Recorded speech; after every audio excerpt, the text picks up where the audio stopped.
forces that are here as guests of Manchester City today, as part of City in the Community, furl up the huge poppy banner that has been laid out over the centre circle. Blue Moon begins to ring around the Etihad Stadium, and we are almost ready to get the action underway on BBC Radio Manchester as Manchester City face Liverpool in the Premier League.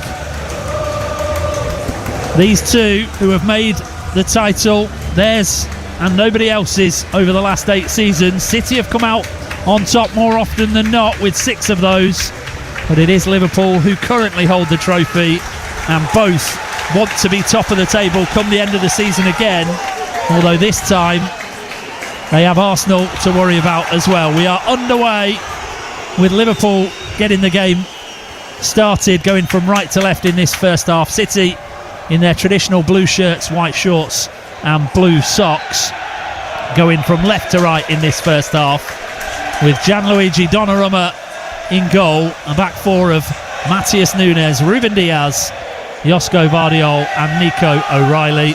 Here is Donnarumma at the back, chipping one forward towards the midfield. Nico Gonzalez in that central role with Bernardo on the right, Doku on the left, and then Foden and Cherki operating just behind Erling Haaland in attack, who's chested the ball down to Doku, and City try a first venture forward, and Doku is actually on the right hand side at the moment, running at Florian Wirtz. He gets up to the edge of the penalty area, and his attempted cross ricochets off the Liverpool man and out for a City throw-in inside the opening minute. Excellent start there from City. Controlled possession after Liverpool played forward early and directly, and then they got control. Doku down the right hand side here has made a really good start. So City in possession with Vardiol at the back in the early stages. The Liverpool lineup I'll run you down in a second. Here's Bernardo Silva operating on the right, the City captain for the day. Infield it goes to Diaz. So Liverpool have Mamadashvili in goal in place of the still injured Alisson. Conor Bradley, the former Bolton loanee, Ibra Konate, Virgil van Dijk and Andy Robertson across the back four. Then Gravenberch, McAllister and Szoboszlai, the three-man midfield.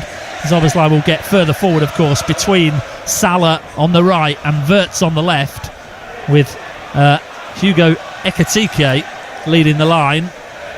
Alexander Isak is amongst the Liverpool substitutes today. We've played a couple of minutes. Still City have the possession at the back with Bernardo Silva.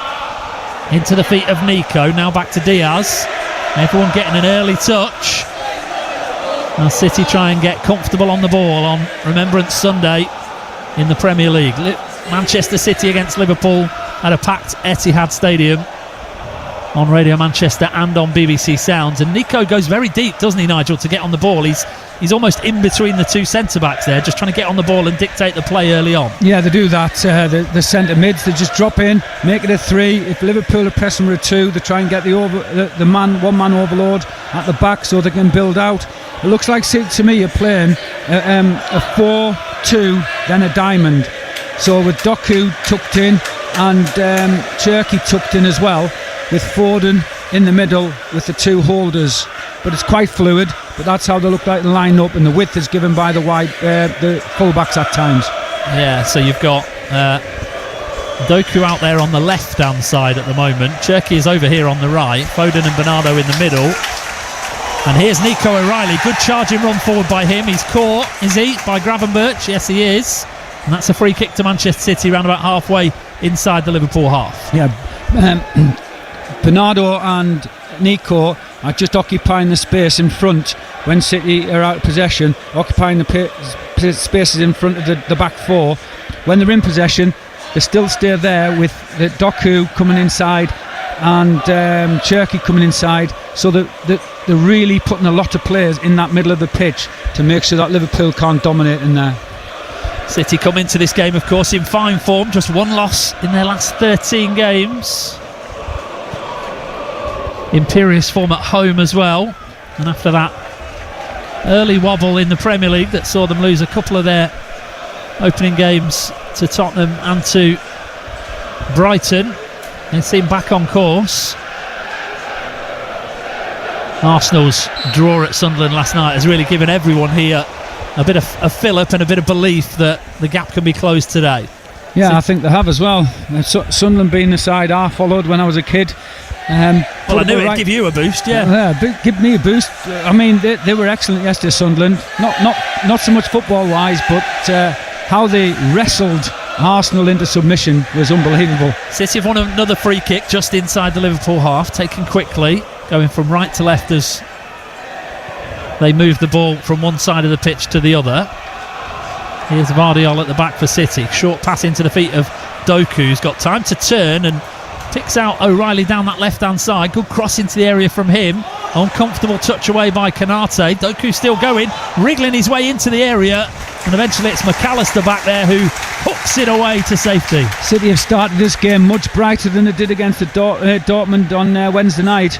They're on the front foot, going forward, playing expansive football in around the Liverpool area now. So let's see how this pans out. Well, they've lost it here, and Salah tries to run it away for Liverpool, only up to the halfway line before he runs out of track and is forced to go back in field. The boos will tell you that Liverpool have the ball at the moment. Van Dijk at the back under pressure from Haaland.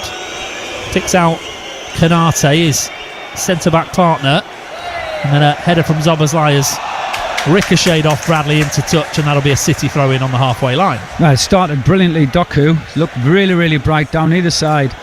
As I say, though, City are just trying to control the middle of the field with Bernardo playing in there alongside Nico. Made a bright start to this campaign, Jeremy Doku, both for Manchester City and for Belgium in the international breaks. Another one of them coming up next week, of course. Before that, real blockbuster of a fixture this afternoon, which could, even at this early stage, have a big say on which one of these sides is more likely to challenge Arsenal in the title race. Here comes Doku, threads it through. Chance for Foden, perhaps. His touch has let him down. It's just round wide, and it's watched behind by Virgil van Dijk. But the fact that Phil Foden throws his head into his hands tells you everything you need to know. That was an opportunity, and he's let it slip through his foot. Yeah, he has let it slip as well. What a move from City there, breaking out of defence with 3 passes. Foden involved in that, busts a gut to get forward. Haaland took his man across, left the space for Foden. He stepped into it, ball from Doku. Just got to take that on his right foot and then get a finish. It was just gone past him. It was a great pass into the path of Foden, and he just needed a touch, didn't he, to take it in his stride. Didn't quite work out, but that's the clearest opening either side have managed to conjure up so far. And it was just a simple ball right through the middle. Great run by Haaland to take one defender away, and it just opened up nicely for Foden. Doku saw it as well, and what a pass. Lovely weight, lovely pace. Salah could be in behind Manchester City here. They just switched off slightly, gets a shot away.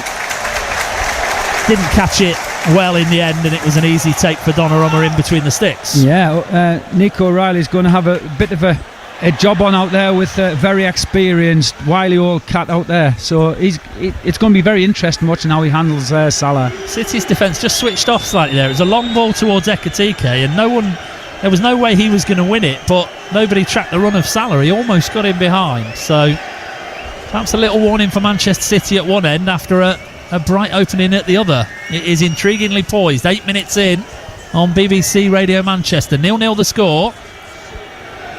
And Konate at the back for Liverpool with the ball under his studs. They're not in a hurry here, Nigel, the away side. They're trying to take some of the sting out of Manchester City early on here. Well, this is what they'd expect. When they come to the Etihad, they'd expect City to start brightly, start quickly, which City have, and then every chance they get, they will slow the game down just to take the sting out of it so that they can get a foothold in the game. City have won another free kick though. Cherki was upended that time by McAllister. Oh, and Doku's in here, chance to score. He's around the keeper, brought down. Surely a penalty. Ball ricochets out to the edge of the box and headed away. Well, the referee didn't point to the spot. VAR in the background, I'm sure, will check it. City played on, and the penalty wasn't given. Nigel Gleghorn. Well, the only way a penalty can't be given there is that the goalkeeper has palmed the ball away. That's the only thing. The City players all arms up, urging the referee to go and check this.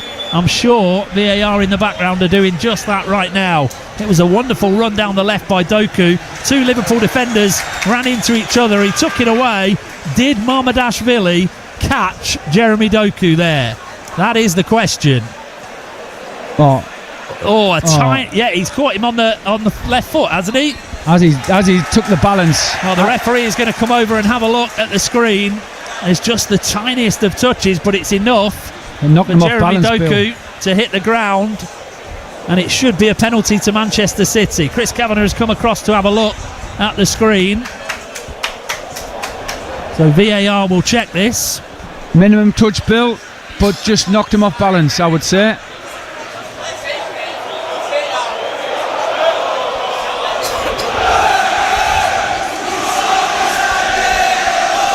No reason for him to go down either, Bill, was there?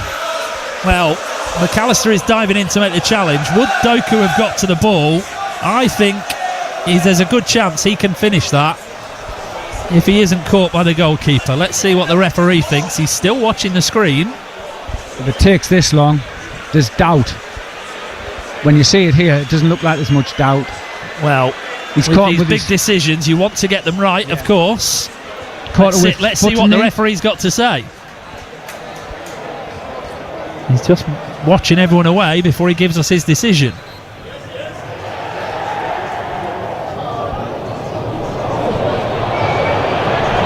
After review, the goalkeeper creates a foul challenge on the attacker. Final decision is penalty. It is a penalty to Manchester City. Now the question is there any further punishment for the Liverpool goalkeeper? I think he was going away from goal, bizarrely, so he might not get a sending off or a booking for that. Oh no, that might work in his favour, but it is a penalty to Manchester City and an opportunity for the Blues to take the lead from the spot. Now we see the dark arts. Liverpool are trying to get round the penalty spot and probably scuff it up if they can, and just taking time out, putting the pressure on the penalty taker. Yeah, conversation still ongoing in that penalty box.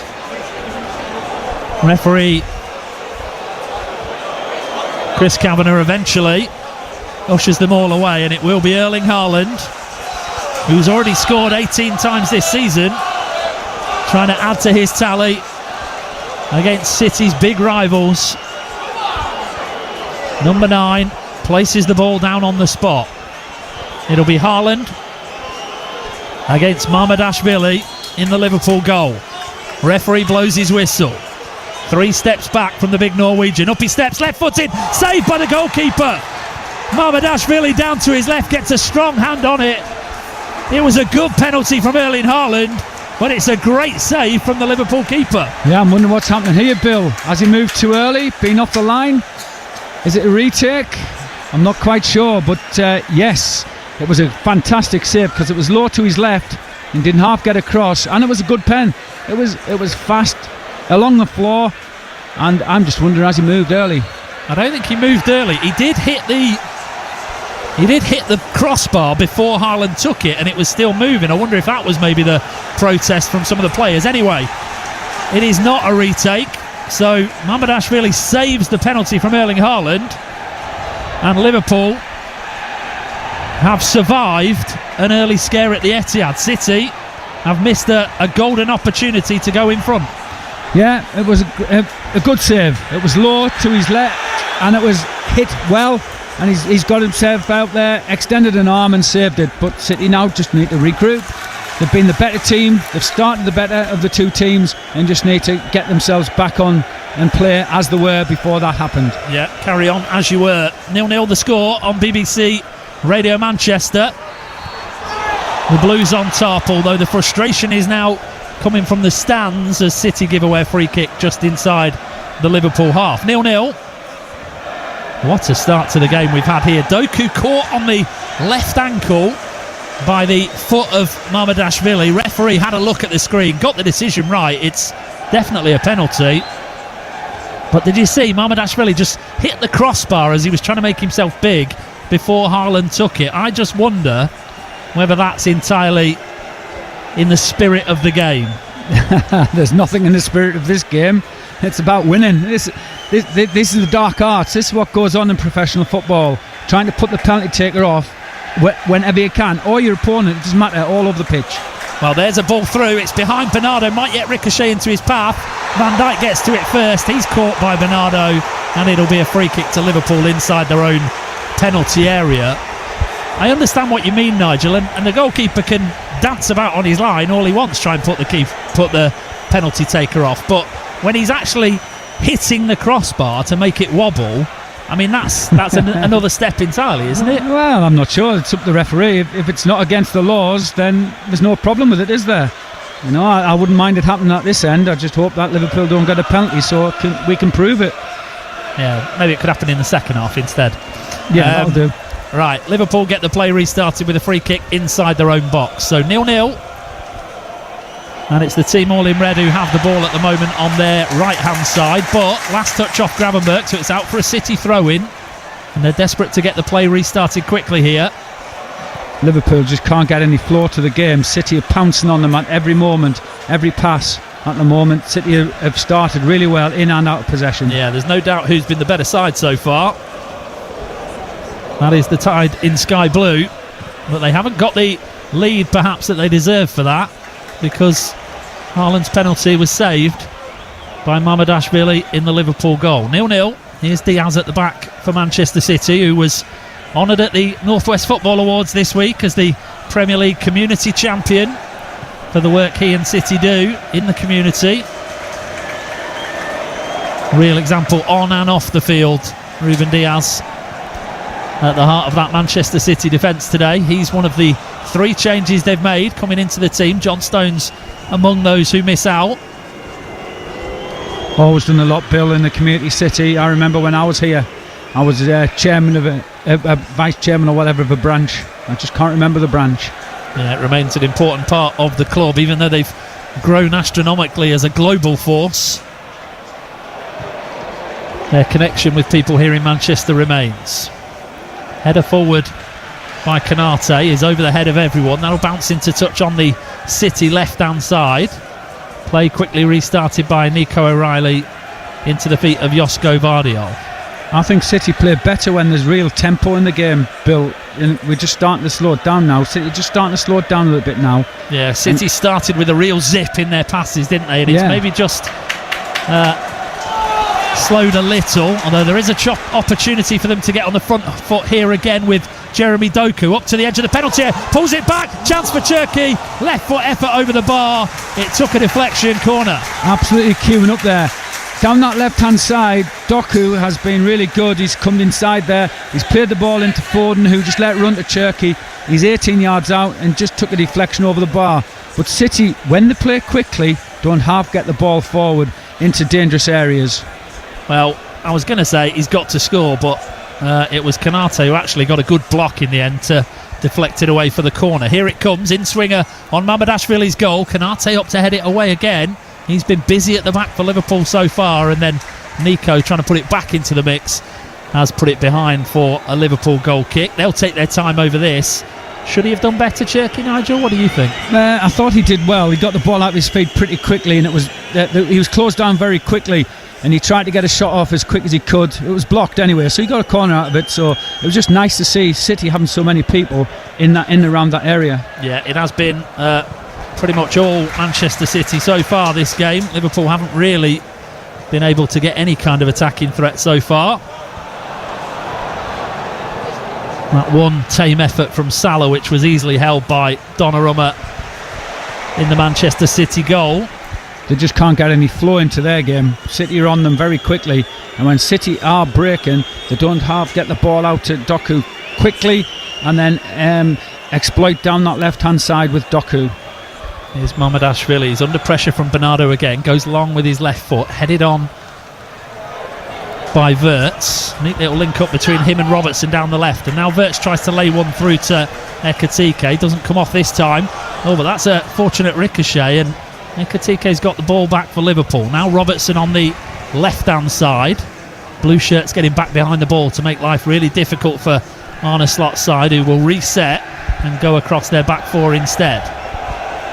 Out to the right-hand side, and Salah. 2 defenders up ahead of him, so he has to go infield to Gravenberch. Well, the Liverpool of Arne Slot isn't quite as dynamic and dangerous as the one of Jurgen Klopp. They're a little bit more possession heavy. I think he actually held up Pep Guardiola as the example that he has based his coaching career on. He wants to play a Pep Guardiola style of football. I'm sure plenty can say that, Bill, I have to say. But easier said than done, though, isn't it? Very much so, but he's got some very good players at his disposal who can try that. Well, he's got one here in Salah, who's again trying to get in behind Nico O'Reilly down the Liverpool right-hand side. Defender does well this time. Ball back to Gravenberch. Now Salah again, edge of the penalty area. Weaving and twisting. No route to goal for him, so goes backwards towards McAllister again. But this is the first real spell of possession Liverpool have had in the game. Salah chips one forward. Szoboszlai with a little header down.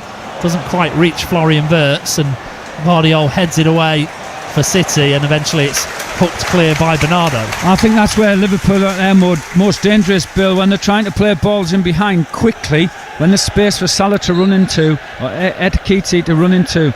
I think that's when they're at the most dangerous, not the patient build that we're seeing, because City are behind the ball and there's just nowhere for them to go. Could be a problem here for Manchester City. Nico O'Reilly is down. It was he who obviously almost got caught out by Salah a few minutes ago when he was forward down that left-hand side, and he was tracking back to stop the Egyptian. And he's down at the minute, O'Reilly, with a grimace on his face, so he's going to need a little bit of treatment here from the physio. We're 20 minutes in, Nigel. I mean, City should be in front, so I guess you would say Liverpool are probably the happier of the two at the minute, because they've somehow weathered the storm and kept it at 0-0. Yeah, they have. They've come here. They'll know that the start is going to be bright, and if City get on the front foot, they're going to have to just ride it out, and then they'll get some time in the game. As we saw against Dortmund started well, City got on top, then the last 15 minutes Dortmund finished well. You can't have total possession, you can't have total dominance in a game. City would like that, but they can't, not against a side like Liverpool. But City have started really, really well, and the penalty, if that was dispatched, would have been in a deserved 1-0 lead. Pep Guardiola's 1000th match as a manager, of course, today. 715 wins from the previous 999, but he has lost more than he's won against Liverpool, and there's not many teams that he can say that about. In fact, of the ones he's faced 6 times or more, Liverpool are the only one that can claim more wins than defeats to Pep Guardiola. They are his biggest nemesis. Is that where that rivalry comes from then, Bill? Would you say? Well, he talked about this a little bit on Friday. O'Reilly is up, but he's going to have to go off temporarily because he's had treatment. Think he'll be okay to continue. He mentioned obviously the rivalry between Barcelona and Real Madrid, which was huge when he was there. Talked about his time at Bayern, but he's been at City longer than anywhere else. So this rivalry between City and Liverpool, which has effectively been going on for 9 years now, is the longest that he's had in his football career. Yeah, I've been lucky enough to see quite a few of those games, and they've always been nip and tuck, no quarter given, none asked for, and Liverpool have always been a problem, if you like, with the way that they've played under Klopp and now under Slot. So it's just intriguing to watch the different styles, and Slot is trying to turn Liverpool around and mould them into how he wants them to play. You've missed nothing here. City had a throw in on the left-hand side, which eventually was thrown in, and Vardiol was bundled over in the challenge by Salah, so it'll be City's ball again. Yeah, I think the clash of styles really worked as well, didn't it? The symphony of Pep Guardiola against the heavy metal football of Jurgen Klopp, it really gave us some great spectacles. Well, I think that's what happens, Bill. Contrast gives you interest and gives the games. The Liverpool and City games have always had jeopardy in them. Either side could win them, and that's why you come to watch sport. Not to see a side come and win 7-8-0, because there's not much fun in that. It's exciting when the games are close. Sunderland getting a draw against Arsenal last night, of course, has opened the door slightly. The leaders are 7 points ahead of City, 8 ahead of Liverpool, and if either of these sides could win this game today, then they will be closing the gap a little bit to the Premier League leaders. Arsenal will be praying for a draw, I would say. I'm sure. Well, I was going to say I'm sure they will. I wonder whether they might prefer a Liverpool win. It depends how much they fear the juggernaut that is Manchester City breathing down their neck, I guess. Yeah, because I think once City do get momentum in their season, it's sometimes very difficult to knock them out their stride. And they have got the most experience, Manchester City, having been course and distance so many times. They've won 6 of the last 8 Premier League titles. Finished second, a distant second to Liverpool in 2020, of course, and last year finished third, which was the lowest they have been under Pep Guardiola. They've got the ball at the minute with Ryan Cherki, the lowest they've been under Pep since his first season in charge. Here's Foden, out to Bernardo Silva on the right-hand side. Short, neat pass infield to Cherki, who tries to slide one through to Phil Foden. It's intercepted by Liverpool, and then a pass out towards Nunes on the right. Just too much on it. The rain is teeming down, and it zips off the turf and out for a Liverpool throw. Yeah, City just need to get Cherki and Foden in the game a little bit more. Liverpool are doing really well, because what they've done is they've really concertinaed that middle area of the pitch up where City are strong, and are trying to get them to play wide and keep the ball away from that middle part of the pitch where City's strength lies. Now, Liverpool was so open early in the campaign. Even when they were winning games against the likes of Brentford, they were still conceding goals. And they had that woeful run, losing 4 on the bounce. So something had to change. Arne Slot has reverted a little bit to the system that worked so well under Jurgen Klopp and won them the league last year. Ball forward towards Haaland. He's pulled that down before Konate can get to him and has picked out Phil Foden. Lovely work by Haaland. And now City are on the front foot with Doku. Cuts inside his man. Doku into the area again. Needs to pick a pass. Can he pick out a teammate? Goes for goal. Side netting. Oh, wonderful spin by Jeremy Doku. Everyone thought he was cutting in on his right. He span the other way. Went with his left foot. Angle against him and hits the side netting, but it took a touch on the way, and it will be a City corner. Another fantastic break from City there. Really quick football, played into Haaland, set, support play out to Doku, and that little spin at the end there, and it took a good save from the keeper there to keep it 0-0. Here comes the corner, in it goes again. Konate, the big man underneath it, heads it away. Doku's got it again. Such a tricky player, isn't he? Such good close control. Back to Foden, who's had his pocket picked by Salah on the edge of the penalty area. Gonzalez returns the favour and wins it back for Manchester City. Here's Doku on the right again. He's going to take on the man. Slides it through towards Foden, but it's just a little bit too congested, and Wirtz has nicked it away for Liverpool. And not only that, Wirtz then runs between Bernardo and Gonzalez, is dragged down, and because it was to stop a quick counter, it's a yellow card for Manchester City, although he's given it to Gonzalez. I actually thought it was Bernardo who made the foul, but I think Bernardo said to him, wasn't me, and so he gave it. I mean, it was both of them, but he's given the yellow card to Nico Gonzalez. Well, one of them was going to get a yellow card for that anyway, and I think it was Bernardo, you're right, but that was City just not quite picking the right pass out there in around Liverpool's box. Need to switch on here, City. Liverpool on the attack, ball forward towards Ekatike, who hasn't had too many touches so far. Vardiol steps across to win it back, and now O'Reilly's under pressure from Salah down there near the corner flag. Gets it out to Foden. It's really congested back there. Foden's heading towards his own penalty area. Oh, lovely stuff though. City, talk about playing out of a impossible box, and they've done it with ease. That's where all those training drills come in to fruition. There's some lovely stuff from City, and they've not only worked it out, they're now on the attack with Nunes down the right hand side, up to the edge of the penalty area. 2 in blue to aim for in the middle. Goes back to Bernardo instead. Haaland waits in the penalty area like a predator, just on the shoulder of Konate, wanting that ball in so he can attack it with his head or his telescopic leg. Instead, City retain the possession on the right hand side with Nunes as the Etihad crowd try and lift their team with a chorus of City. Vardiol with the possession. 0-0 the score on BBC Radio Manchester. Now Nunes, is this the opportunity for a cross from the right? Nunes towards Haaland, there's the header, there's the goal, he's done it again. It was never in doubt. Erling Haaland with his 99th Premier League goal, his 19th of the season for Manchester City, and he's done it against their rivals Liverpool. City 1, Liverpool 0. That came from way down on the left-hand side where Foden really got out of a cul-de-sac. There was nowhere for him to go.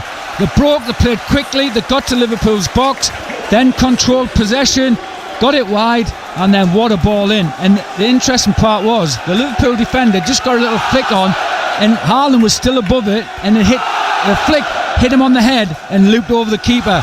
But much deserved, a well-deserved goal for City, that. I'd love to know how many passes there were in that build-up. Maybe they'll show that on Match of the Day tonight. But it ended with Nunes on the right with a really good cross into the area. Konate did get a touch on it, I think, but Haaland got enough on it to guide it across Mamardashvili and back into the far corner. It looped up and then just dropped inside the post.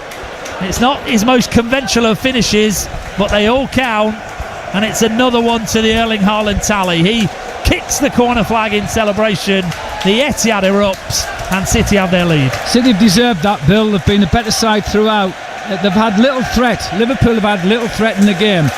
I actually don't know how the caught between how Slot plays and how Klopp played. I'm not sure, because at the moment they're not building very well and they're not playing in behind. They're actually letting City have the ball, and City are just dominant. If City win this game, remember, they will go within 4 points of Arsenal at the top of the Premier League. For Liverpool, they've already lost 4 games this season, the champions. They can ill afford to lose another here, but they are behind, and City have their tails up as they come forward again with Cherki down the right hand side. Infield towards Haaland, edge of the area. He's got it on his left foot. Can he get a shot away? Haaland goes down under the challenge. Doku gets the cross in, and Mamardashvili smothers the ball inside his penalty area for Liverpool, who are going to have to change their approach, Nigel, because they're going to have to be more attacking now, and this could turn into a basketball game. Well, it could well do, and I think at the moment that would probably suit City. That would probably suit City, because they're shifting the ball so accurately and quickly up the field with 2, 3, 4 passes before they get a chance at goal. It's exciting watching City play at the minute. What's Liverpool's response going to be like? Long one forward towards Szoboszlai is over his head. Foden gathers the ball back for Manchester City. Well, that goal for City started down near their own corner flag with Foden under pressure from Salah, and they played themselves out of danger from one side of the field to the other. Pretty much every player must have had a touch of the ball. I'm guessing it will be 30 or so passes, if not more, before the cross eventually went in. It was very calm. How they did it was very calm. It was brilliant, Nigel. And they are the best at that. And that is the standard they have set over the last 10 years that everyone else has had to try and meet. Liverpool have on occasion matched it. They won the league last season, but City, for me, are still the team to beat. And Arsenal will be well aware of that if they are watching this game at home somewhere. City just going to control possession a little bit now and see what Liverpool have.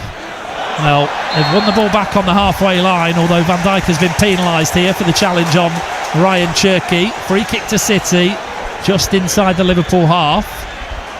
I'm not sure about that, actually. Did he catch him? I think he got the ball, Bill. I think you're probably right. Certainly no more than a free kick.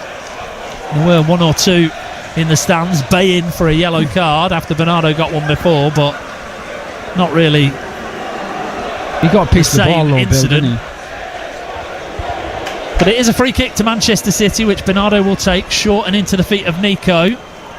And now Josko Vardiol, who in a FIFA Pro report was revealed as one of the players who've played the most minutes for club and country in the last 12 months. Pep says he is young, he can do it. There'll be plenty more to play this season, with City still in the Champions League group phase, of course, and in the Carabao Cup too. And they lead Liverpool 1-0 here through Haaland's goal. Bernardo on the right hand side for the Blues, wearing the captain's armband, with possession at the moment. Back into the feet of Diaz, who's being forced back towards his own goal. Liverpool chasing and tried to press and harry, but they're chasing shadows at the minute. City just playing around them. Doku on the left now, under pressure from Salah. He's got it away though, picked out Vardiol, couldn't keep it in play. Out for a Liverpool throw-in on that right-hand side. Just need to be careful, City, not to take the tempo out of the game. I think that's why they've looked so good. because the game's played at a pace, City have looked really good, especially at moving the ball forward quickly from defence into attack, under control, not long balls, just under control and very quickly. Well, City look comfortable in possession whether they're quick or they're slow, but it's when it's quick Liverpool look like they struggle more to cope with the pace of the game. Yeah, that's a good way of putting it, Bill, because that's exactly right. Liverpool are just struggling to get into the game in any way, shape or form. They have the possession at the moment, but they have created very little on a slot side. Pep Guardiola's team, having seen Mamardashvili save Haaland's penalty, are in front through Haaland's header. 1-0 they lead. Here's Wirtz, ball ricochets off the referee, so that will be a stoppage in play. Who's that given to them, Bill? Oh, good question. Blue. It's going to be City's ball by the look of it. Yeah. Blue last kick, could have gone out of play, hit the ref, stayed in, could have gone to a Liverpool player. Used to be, didn't it? In the old days, the referee was part of the furniture. If the ball hit him, play just continued. Now it stops for some reason. Yeah, I think it's because sometimes they get in the way of a passage of play, don't they? Because they get on different angles and certain angles. Not sure it's necessarily an improvement, that. 10 minutes to the break. Earlier in the Premier League, Villa thrashed Bournemouth by 4-0. Brentford beat Newcastle 3-1. And Palace Brighton finished goalless. Nottingham Forest came from behind to beat Leeds by 3-1. So it is proving a really competitive Premier League table this season. City will be second with a win, 4 points behind Arsenal. Chelsea third, Sunderland fourth. Liverpool would be sixth if it stays like this, but they are 8 points behind leaders Arsenal, and if they were to suffer a fifth defeat of the season, even at this stage in November, Nigel, it's hard to see them defending their title. Here come City looking for a second goal. Doku up to the edge of the penalty area, tries to spread it wide right. Was well read by Robertson, who steps in to intercept. Now Szoboszlai under pressure from Doku, picks out a short infield pass to McAllister, who controls it with his instep, runs between two defenders, and then he's upended again, and that'll be a free kick to Liverpool just inside their own half. I'm not sure though, Bill. I don't think it's just that defeat. It's just actually how Liverpool are playing. They're betwixt and between, and you can't see them going on a long run of 20 games unbeaten. That's the thing. So if they lose today, it wouldn't be the end of it, but it sort of would, because you can't see them building that momentum. Well, they are a team in transition, if you like. They do appear to be trying to rebuild, not just in personnel, but in the way they play, and that might take some time. You tweak, win the Premiership, and then tweak. You don't go and just wholesale changes. I mean that's a valid question, Nigel. Has he tried to do too much too quickly? I think he probably has. Salah on the right hand side, up to the edge of the penalty area, plays it off the defender. It's behind for a corner. Sorry, he probably has, Bill. As I say, when you can change style, but do it over a few years. When Guardiola came here, City built the dynasty ready for him, using different managers, bringing in different people and different styles, different players, and then it was ready for Guardiola to come in. City were used to what was happening, what was needed to be done, and that they built it. They didn't just think, oh well, we'll get Guardiola and do it. They built it first. I think they had to build it to get him to come. I think that was part of the thing. Exactly. Here's a corner for Liverpool. City lead 1-0 on BBC Radio Manchester. Corner kick, left-footed delivery in swinger towards Van Dijk, who's won the header and has equalised for Liverpool. Well, a set piece has let Manchester City down at the back. A simple in-swinging corner met by the head of Liverpool's talismanic defender. A cross goal into the corner, but it's going to be ruled out, is it? Offside. I don't know how. Well, Liverpool still celebrating, and the goal has been ruled out. Unless somebody's got in front of the goalkeeper, but I can't see anything. I can't see anything. I thought it was a good goal. Well, let's have a look at the replay, see if we can spot anything here. The cross comes in. There is a Liverpool player right in front of the goalkeeper, obscuring his vision in an offside position, who ducks out of the way as Van Dijk's header comes in. And that is why, well, I'm not sure he was directly in front of the keeper, but he is in an offside position, and that is why it's enough to disallow the goal. Andy Robertson it is.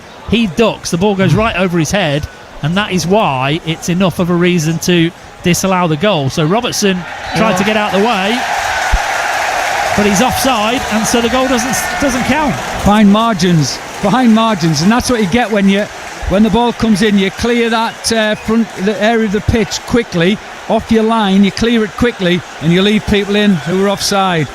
I'd be devastated if that was given against City though at the other end. I really would. Well, Liverpool had a let-off with the penalty being saved by Mamardashvili from Erling Haaland. Now City have had a let-off with a goal disallowed at the other end. And we're back where we were with City 1-0 up. Yep, we are. And City now are just going to play along because there'd been a real press there from Liverpool. But if that had gone in and stayed in and a goal was given, that would have been harsh on the Blues here. City have been really good. Liverpool, that's been their biggest, only threat. Here's a chance for Doku to maybe make it worse. He's into the penalty area, pulls it back. McAllister with a toe away to deny City a second goal. Foden was in there hunting, and the Argentinian got there just ahead of him to deny Foden, who was recalled to the England squad this week after scoring twice against Dortmund. He wasn't too far away from a shot on goal in the Premier League there. Well, Bradley's getting absolutely rinsed down that left-hand side, or Liverpool's right. Doku has got him absolutely on thin ice every time he gets it. That's where I would get the ball if I was City. Get it out there and let Bradley have a run with him.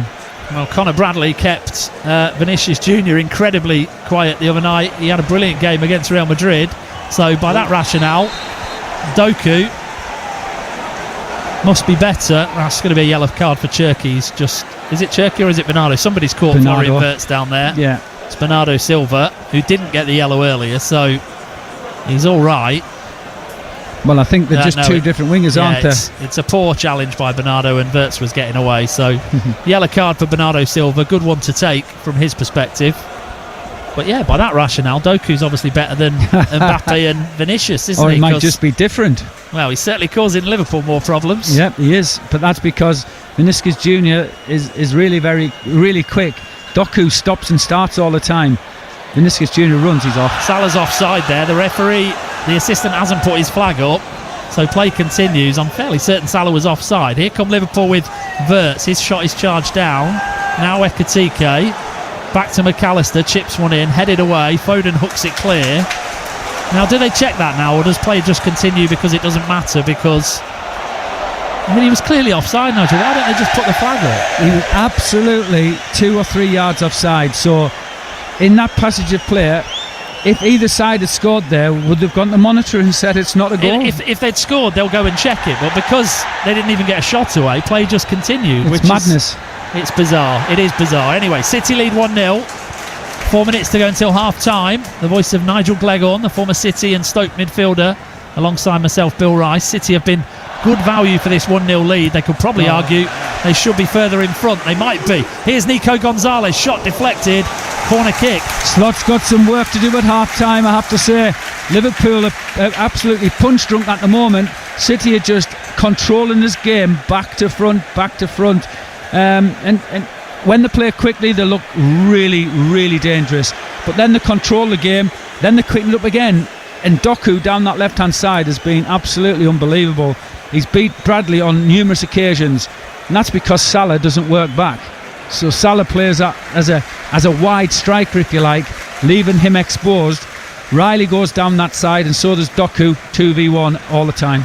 Corner kick for Manchester City, who lead by a goal to nil. In it comes. Haaland wins the flick. It looks like it's going to go out for a goal kick. It has. And so Liverpool will get the restart in front of their own supporters down there towards our right-hand side. Poor corner that though, Bill. Liverpool going from right to left as we look. City left to right in this first half. And it is Erling Haaland with the only goal of the game so far, which I think makes it 28 for the season for club and country. His best campaign was 61 a few years ago. He'll be looking to beat that if he can this year. And you wouldn't bet against him, would you? No, you wouldn't. Not the form he's in. No, not at all. He just gets goals, doesn't he? And let's hope that he gets his 100th on Pep's 1000th. Well, he might get it today. He's already on 99 in the Premier League. This is his 108th Premier League game. and he's on 99 goals. I think it took Alan Shearer 127 to get to that kind of landmark, so he's going to absolutely obliterate another record. He won't know that though. Oh, he will. He will. They all say they don't though, don't they? Even if they don't check it, they'll have people telling them, so they'll know. It's what drives them, Bill. When you're at the heights these are, that's what drives players like Haaland to beat people and break records. The thing that impresses me about Haaland, though, although he clearly is hungry for goals, is he is a real team player as well. Yes, he is. He's not just one of them individuals that's obsessed with himself. He absolutely wants this team to do well and him to be a part of that. Long ball, cross field, over the head of Robertson and out for a throw-in. So City have the possession. 1-0 they lead. Rain is really pouring down now in East Manchester. Donnarumma at the back under pressure from Ekatike. Just picks a sideways pass to Vardiol. Now this is kind of the area City were in before, under pressure near their own corner flag, and they played out and ended up scoring at the other end. Will they do something similar again this time? They go from left to right to Núñez. Lovely turn from him. Back infield to Nico. It's almost too easy. They're playing round Liverpool like they're those training dummies. They are, and that shows how well City are playing with the ball. Yeah, unbelievable. They're doing really well, and it's Doku again up to the edge of the penalty area. 2 red shirts in front of him. Back it goes into the feet of Nico. Now Vardiol, 30 yards from goal. Short pass to O'Reilly. 2 red shirts were following the player there, and he just slid the ball through them, and City are into the area again on the left with O'Reilly. Touch a little bit heavy, out for a throw-in again off a Liverpool foot. If either of these managers had hair, I know who would be ripping theirs out right now. I mean, it won't be Guardiola. Well, it won't be either of them for that very reason that you've just pointed out, but I get your point. City will be very happy with how the game has gone so far. The only thing that perhaps will frustrate Pep Guardiola is they haven't put it to bed, because they certainly could have had a second, and who knows, maybe they should have even had more. Foden trying to make that happen. Neat little pass. Now Cherki's into the area, chance for a shot on goal. He's off balance, he's been forced wide. I think he should have took that first time, Nigel. He should have took it earlier, yeah. Even a toe poke would have done him. But yeah, that would have been helpful if he'd just done it quickly. He allowed 3 bodies to get around him, and by the time he eventually tried to get a shot on goal, it was only ever going to hit a Liverpool defender. But there might be another opportunity for City here with Bernardo. He's got Haaland to his left and Cherki to his right. Bernardo up to the edge of the penalty area, picks out Cherki, defenders backing off him. Cherki's cross hits the head of Van Dijk and goes behind for a corner. I think the only thing that Arne Slot can take out is that Liverpool have actually defended their box pretty well when you look at it, because City haven't, the big keeper hasn't made that many saves. City have been in the ascendancy in the box all the time, but haven't quite fashioned real clear-cut chances. It'll come though. Well, they look like they're a side that's come for a point, if I'm brutally honest. They're going to get none if it stays like this. In it goes, Haaland with a flick on. Away by Liverpool at the back, only as far as Doku. Into the area, another cross in, which Van Dijk again under pressure, hooks away. It's going to go for another corner. I think we can say that, Bill. They might look like that, but I think we've got to give credit to City, how they've set up, how they've played. They've forced Liverpool into this. And Liverpool are on the back foot, City are on the front foot, and here they come again. Nico, chance for a shot from Reigns, takes a deflection and in. 2-0 Manchester City. Nico Gonzalez with a right foot effort, deflected, keeper flat-footed, can do nothing but watch it dribble into his goal, and City have the 2-goal advantage their performance deserves. Nico with the goal. It's City 2, Liverpool 0. Yeah, it's unusual to see people shooting from outside the box. He had a chance, he looked up, didn't get closed down, and then got a lucky deflection which forced it into the bottom corner. However, City have deserved that. They've been in ascendancy territory. How they've played quickly, briskly. They've just been accurate with everything they've done, and it has taken a deflection, but they've deserved that. Nico's taken a pot shot, and it's gone in off Van Dijk, I think it was. So that's how it rides. City have deserved this, Bill. They've played brilliantly so far. Ekatike a little bit slow to close down Gonzalez, and Van Dijk with a heel on the ball that only took it into his own net. Nico just before half time has given the scoreline the kind of gloss City were hoping for. 2-0 they lead, and Pep Guardiola in the rain on match day 1000 for him, bouncing up and down in his technical area in celebration. Yeah, he doesn't want Liverpool to extend their record over him, do they? So he'll be over the moon. But halfway through, 2-0, funny scoreline it can be, and Liverpool, I have to say, can't get worse in possession at all. But City have been brilliant in possession, but out of possession they've been even better. They've closed Liverpool down, they've stopped them playing forward, they've made them go back, they've made them go long. They haven't had any sustained periods in the game where they've actually had good possession in good areas, and that's down to how Pep set the team up and how quickly they've closed people down. City just need to get to half time now. Don't do anything silly to allow Liverpool a way back into this game before the break. Wirtz is trying to do exactly that coming forward, but he's lost possession, and it's forward to Haaland, who's wrestling with Van Dijk on the halfway line. Referee, I think, has played the advantage there. Haaland's picked himself up off the turf and got back on his feet. Play continues with Doku on the right, and he's passed Bradley and into the area again. Jeremy Doku has won a corner, but again he's causing Conor Bradley all sorts of issues. It was so quick over the first 5. He just stood him up and then went again, and Bradley's done well to get back and get a tackle in on him. Really, don't know how much of the ball Conor Bradley got, but he got enough to deflect it away for a corner. It's been a great half for City, though. Absolutely brilliant. I think you've got to give City credit for how Liverpool have played. City have been brilliant. City deserve all the credit from this first 45 minutes. They've had control of the game as Haaland wins the header from the corner again. That run to the near post from him seems to be the favoured one. Near post flick, Bill. The olden days are back. Long throws, balls played in the box, and now flick-ons at corners. 2-0 City lead on BBC Radio Manchester.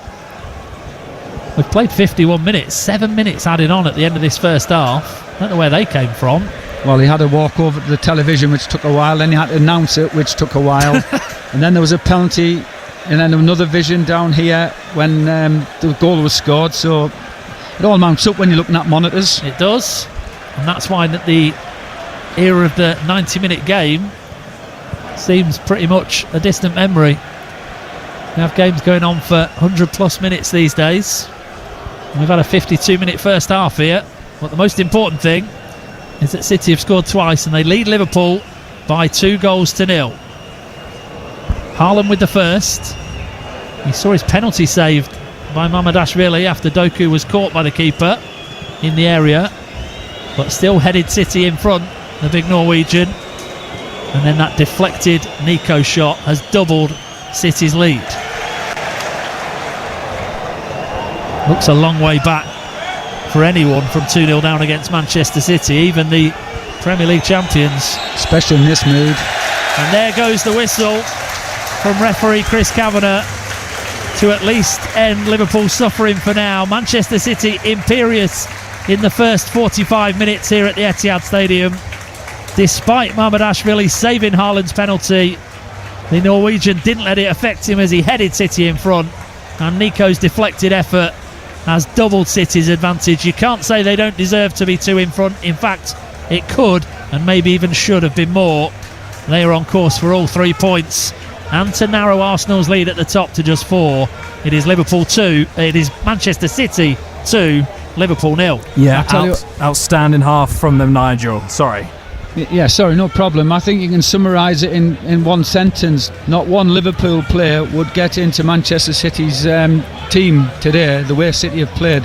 They've controlled possession, they've played at a real pace, they've gone forward at real pace. The accuracy of their passing's been absolutely sublime, and they've been really threatening around the edge of the box without really having... They haven't had that methodical build around the box. What they've done is they've tried to get into the box as quick as possible, dribbling, which you haven't seen City do. They often pass the ball and try and get in the box. They dribble, they pass it in, they make runs in. They've opened up every way of getting into that box, and they've been absolutely brilliant. The defending has been absolutely spot on. In just outside their own box.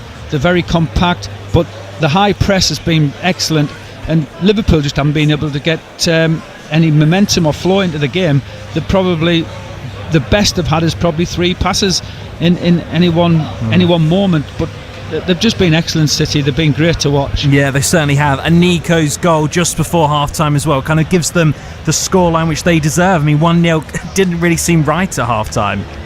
No, it didn't. If it was a boxing match, it would probably have been stopped. Well, after about 30 minutes. But that just puts the icing on the cake of what's been a really excellent performance. And 2-0, City have deserved that by far. If Liverpool could have got into the changing room at half-time 1-0, then that would have been unbelievable. And then they've got a chance in the game. City just need to come out and play the way they have in the first half. And I can't see Liverpool hanging on to them. They've struggled to hang on to them there, especially Bradley over that side, who's a game lad, who's played really well at times, but he's having an absolute nightmare against Doku, who is taking him on every single time. Yeah, he is destroying him down that left-hand side for City, isn't he? Jeremy Doku, been pivotal all half. I mean, all the City players have been excellent, as you've already mentioned. Liverpool, I think you described them in that first half as punch drunk, because the City just aren't giving them anything at all, are they? And they're passing that ball around them. Well, yeah, they are. It's not just that. When City are on the ball, they move it quickly. Their reposition of when they pass and they reposition, they get in between players, and then the ball's just shipped off quickly, and then they move the ball forward quickly, and then all of a sudden, from their defence, City's defence, they're on the attack in the attacking third within 3 or 4 passes. It is a methodical build-up, but it's very, very quick, and Liverpool haven't been able to hang on to that. And then out of possession, as soon as Liverpool get it, they've been forced backwards or sideways, but rarely get that opportunity to go forward, because City have pressed them so hard. They press the ball quickly, but then in and around they sort of condense the space up and make it very difficult for Liverpool to have any meaningful play to go forward. And that transition from defence and attack and the speed with which it's been done as well. That was where the first goal came from. Erling Haaland with his 99th Premier League goal. Because City had that ball, didn't they? Foden it was by his own corner flag. And the next thing, I know it was a few more than 3 passes, but kind of the next thing you know, there was Haaland rising in the air. Yeah, well, it was O'Reilly had it first. Foden took it off him. Stayed really patient. They got it out of there. Then it was 2 more passes, and then it was out here to, I think it was Matthias, and he just put a lovely cross in, and Haaland did the rest. And that was, well, the build was very slow from the back, but once they opened up the passage of play, they were quickly forward into the mid-third and into the attacking third, and Liverpool were just left chasing shadows. Then they controlled the ball around the box and waited for the right time to put the cross in, and it came at the right time, and Haaland did the rest. So there was a methodical build out, a quick play through the middle third, controlled around the attacking third, around the box, and then the right time, the right goal, and a good goal. Yeah, Haaland and Nico Gonzalez then have City 2-0 and cruising against Liverpool at the break. Liverpool did have the ball in the net. Van Dijk with that goal disallowed. Robertson standing in an offside position. He ducked as the corner came in from Van Dijk's header, and it went into the bottom corner. But Robertson offside in front, or sort of to the side, wasn't he? Right call for you, Nigel. I think you said in commentary that if that had been given against City, and it was City that had the ball in the net disallowed, you wouldn't have been so happy. Yeah, I wouldn't have been so happy. I would have been devastated, really, but it's the laws of the game, and that's what we're ruled by, the laws of the game. And he's in the line of the sight of the ball, or the flight of the ball, and he's in line of sight of the keeper. Nowadays, that means you're offside. I'm not sure whether he interfered too much, but you know what? Sometimes when you play as well as you do, you need a little bit of luck along the way as well. And you can call that luck, or you can call that just laws of the game. You can get in touch as well at BBC RM Sport. Jacob says City look like a proper danger in the past few games. What a half from them. Stormy says I can't see Liverpool coming back from this. A perfectly good goal disallowed, he says. Liverpool fan, I think this. And a second scored after. Can't do much for your confidence and motivation. And just, on Liverpool in terms of that second half now, looking ahead, Slot's got a lot of work here to do at half time, hasn't he? I mean, what do you think he's saying in that dressing room? I think he's probably got his head in his hands at the moment, but he's going to have to change something. He can't let this carry on. I think he's going to have to change his shape and go a little bit more man for man, and it wouldn't surprise me if he brings Salah off because he's been totally ineffective against O'Reilly out there on his right, O'Reilly's left-hand side. They haven't had the ball, Liverpool. They need to get on the ball, so I think he'll have to change his shape and go a little bit more man for man.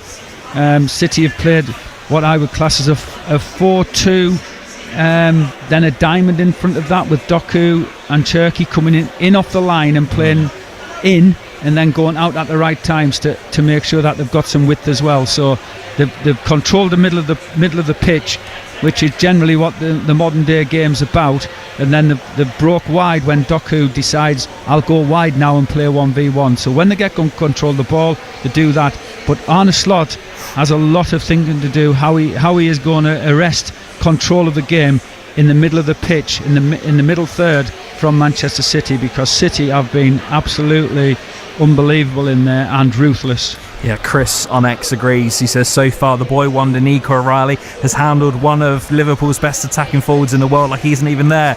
Easy work for the Failsworth lads. Keep your thoughts coming in. We'll be back with Nigel Gleckhorn and Bill Rice at the Etihad Stadium, where it is Manchester City 2, Liverpool 0. Pep Guardiola's 1000th game proceeding with style, isn't it? 4 points behind leaders Arsenal in the live league table as well. And Liverpool have lost every Premier League game they've conceded first in this season as well. Second half commentary then to come. It's BBC Radio Manchester and BBC Sounds. Elsewhere in the Premier League this afternoon, all these full times. Aston Villa thumped Bournemouth 4-0. Brentford beat Newcastle 3-1. Crystal Palace and Brighton finished goalless, and Nottingham Forest 3, Leeds 1. In the Women's Super League, Manchester City have moved top of the table, a point clear of Chelsea, who dropped points in their draw yesterday. That's after Miedema and Shaw's goals gave them a hard-fought 2-1 win at Everton. London City Lionesses beat Spurs 4-2, and they finished 1-1 between Liverpool and Brighton, and also West Ham and Leicester.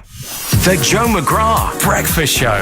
There has been this worry of late about AI stealing our jobs, hasn't there? Well, it's not just humans who have to worry. Apparently they're working on AI guide dogs. What? So Labradors will be out of business soon. No. Do you know they go to guide dog school? So what's the AI going to do? Are they not going to go to class? Are they just going to know it all? They're just sort of a little robot on a stick. Well, I guess it's to help everyone out. It's to help everyone out, but we're putting the dogs out of jobs. That's what's hurting my feelings. Maybe they can enjoy the time in the parks and the farms. Jobs for dogs, that's what we want. The Joe McGrath Breakfast Show. Weekdays from 6. Just ask your smart speaker to play BBC Radio Manchester. Total Sport.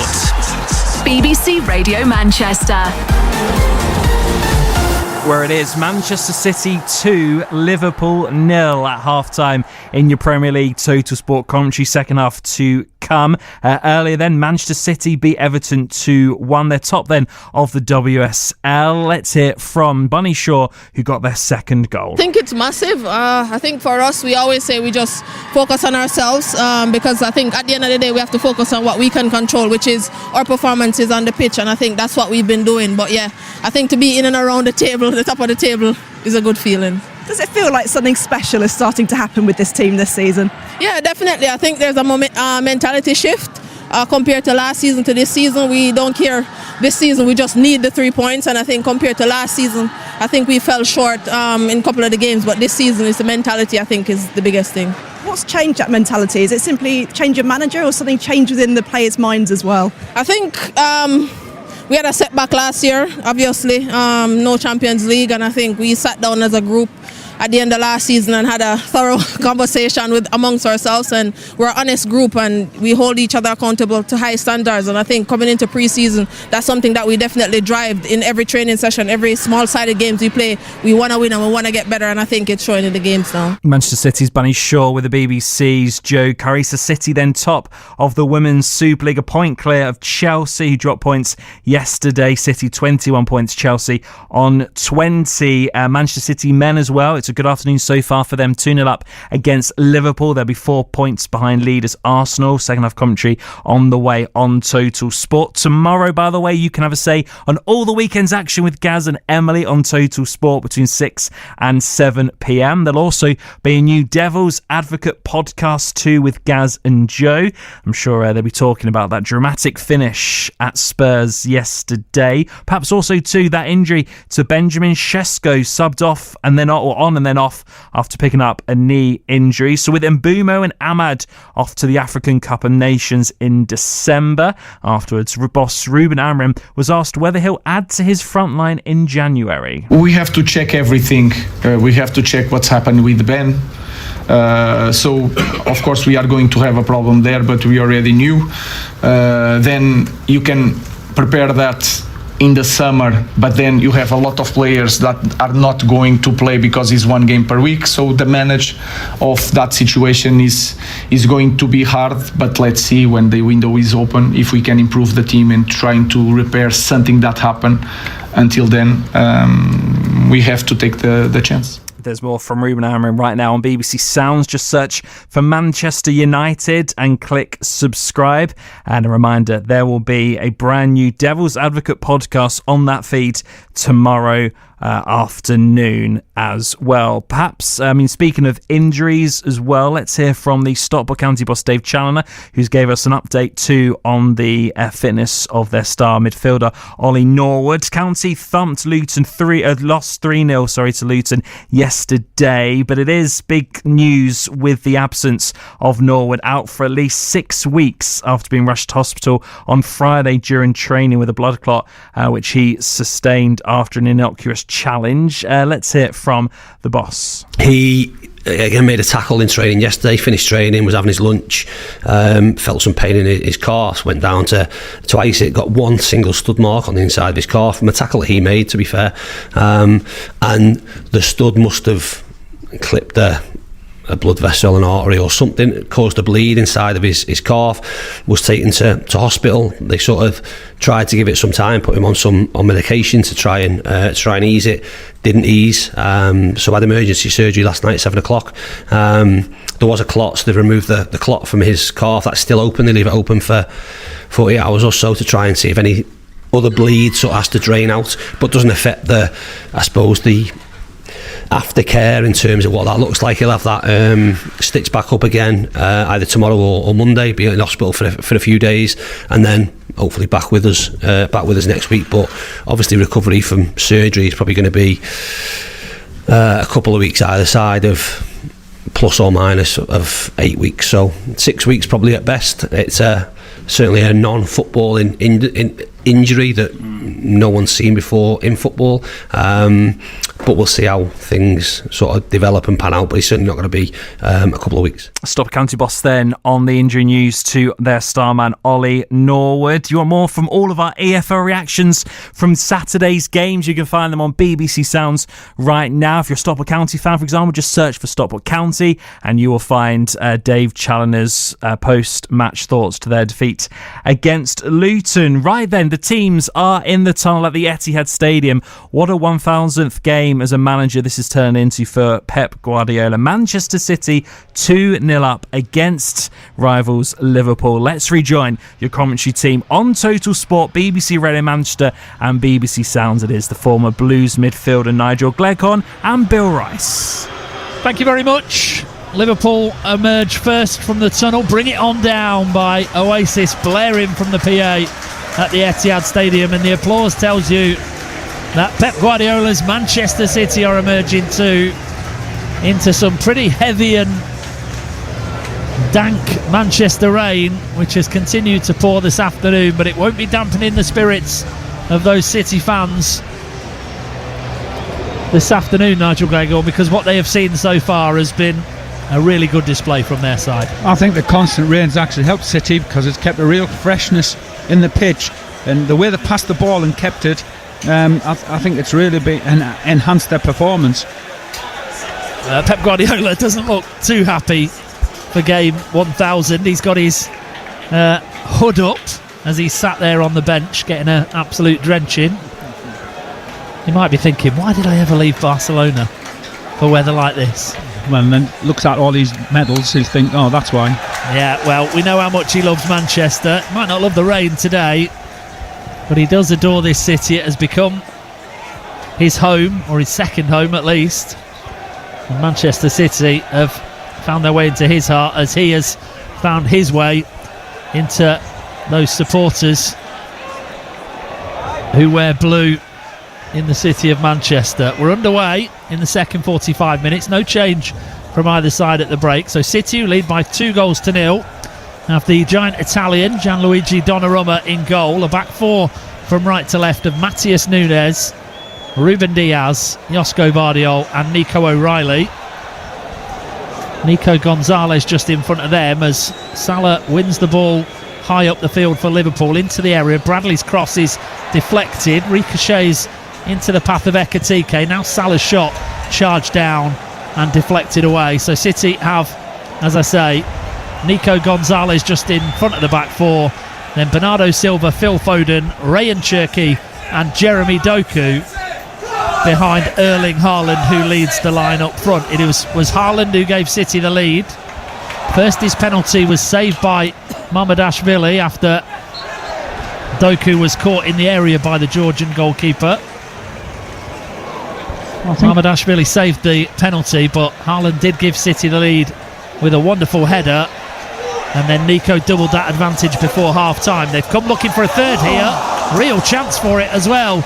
Nico O'Reilly with a cross from the left right through the 6-yard box. Jeremy Doku just a step behind it, couldn't stretch out a leg and get on the end of it. He couldn't leave the cross any later. He tried to wait for Doku to get in the box to score, but he couldn't wait any longer. I really like Nico O'Reilly. He's a mightily impressive addition to this side, just 20 years old, Manchester born of course. Quick, technically very good.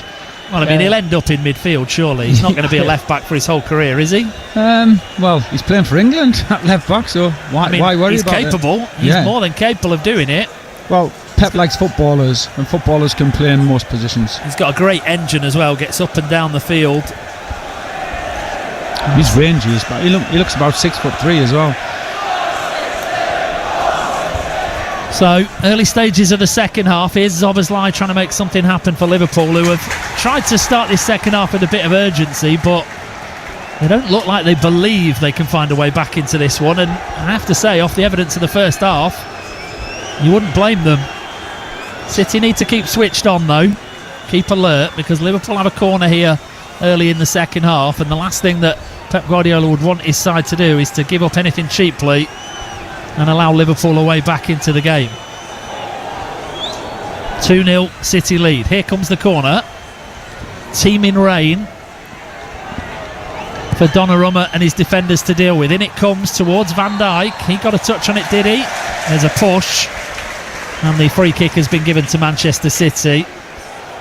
The Dutch international is protesting, but there was a lot of scrapping going on in there. McAllister and Vardiol were wrestling. Canate certainly sent Diaz down to the deck, and I think the referee's got that right. Yeah, I think he has. It's been a better start from Liverpool, but can they maintain it and see what City do in answer to it? Conditions are testing as well, Nigel. A couple of times early on in this second half, when Liverpool played the ball back towards their keeper, I noticed it was actually slowing up in the wet surface, which is, it takes some pretty torrential downpour to make that happen on Premier League pitches these days. It does, because they're all weave, aren't they? There's something like 60% soil and grass and 40% weave. And they have these excellent drainage systems as well. Yeah, undersoil heat and everything. So it must be pretty bad. I'm pleased I'm sat here. Yeah, not out there. We are undercover at the Etihad Stadium on BBC Radio Manchester. Myself and Nigel Gleghorn. The players out there will be absolutely drenched. I think Guardiola's just had a go at somebody for giving the ball away, and I saw Haaland just shaking his head.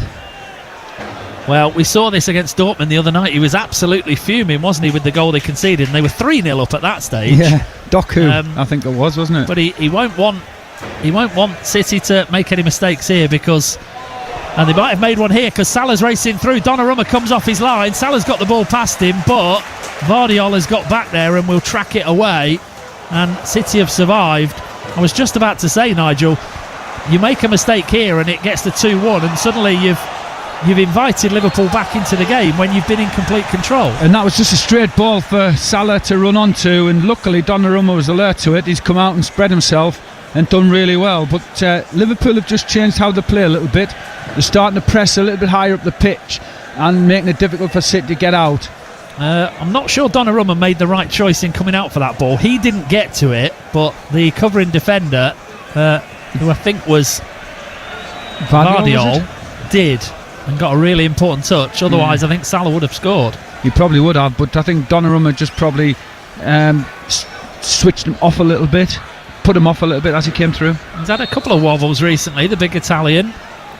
Anyway, Liverpool free kick. Szoboszlai to take it. In it goes. Good header away by Manchester City. Now Doku can run at a retreating Liverpool backline, and he's cut inside Bradley and Szoboszlai, and he's got numbers over on the right-hand side. Chance for City here. Cherki up into the area. Blocked by Szoboszlai.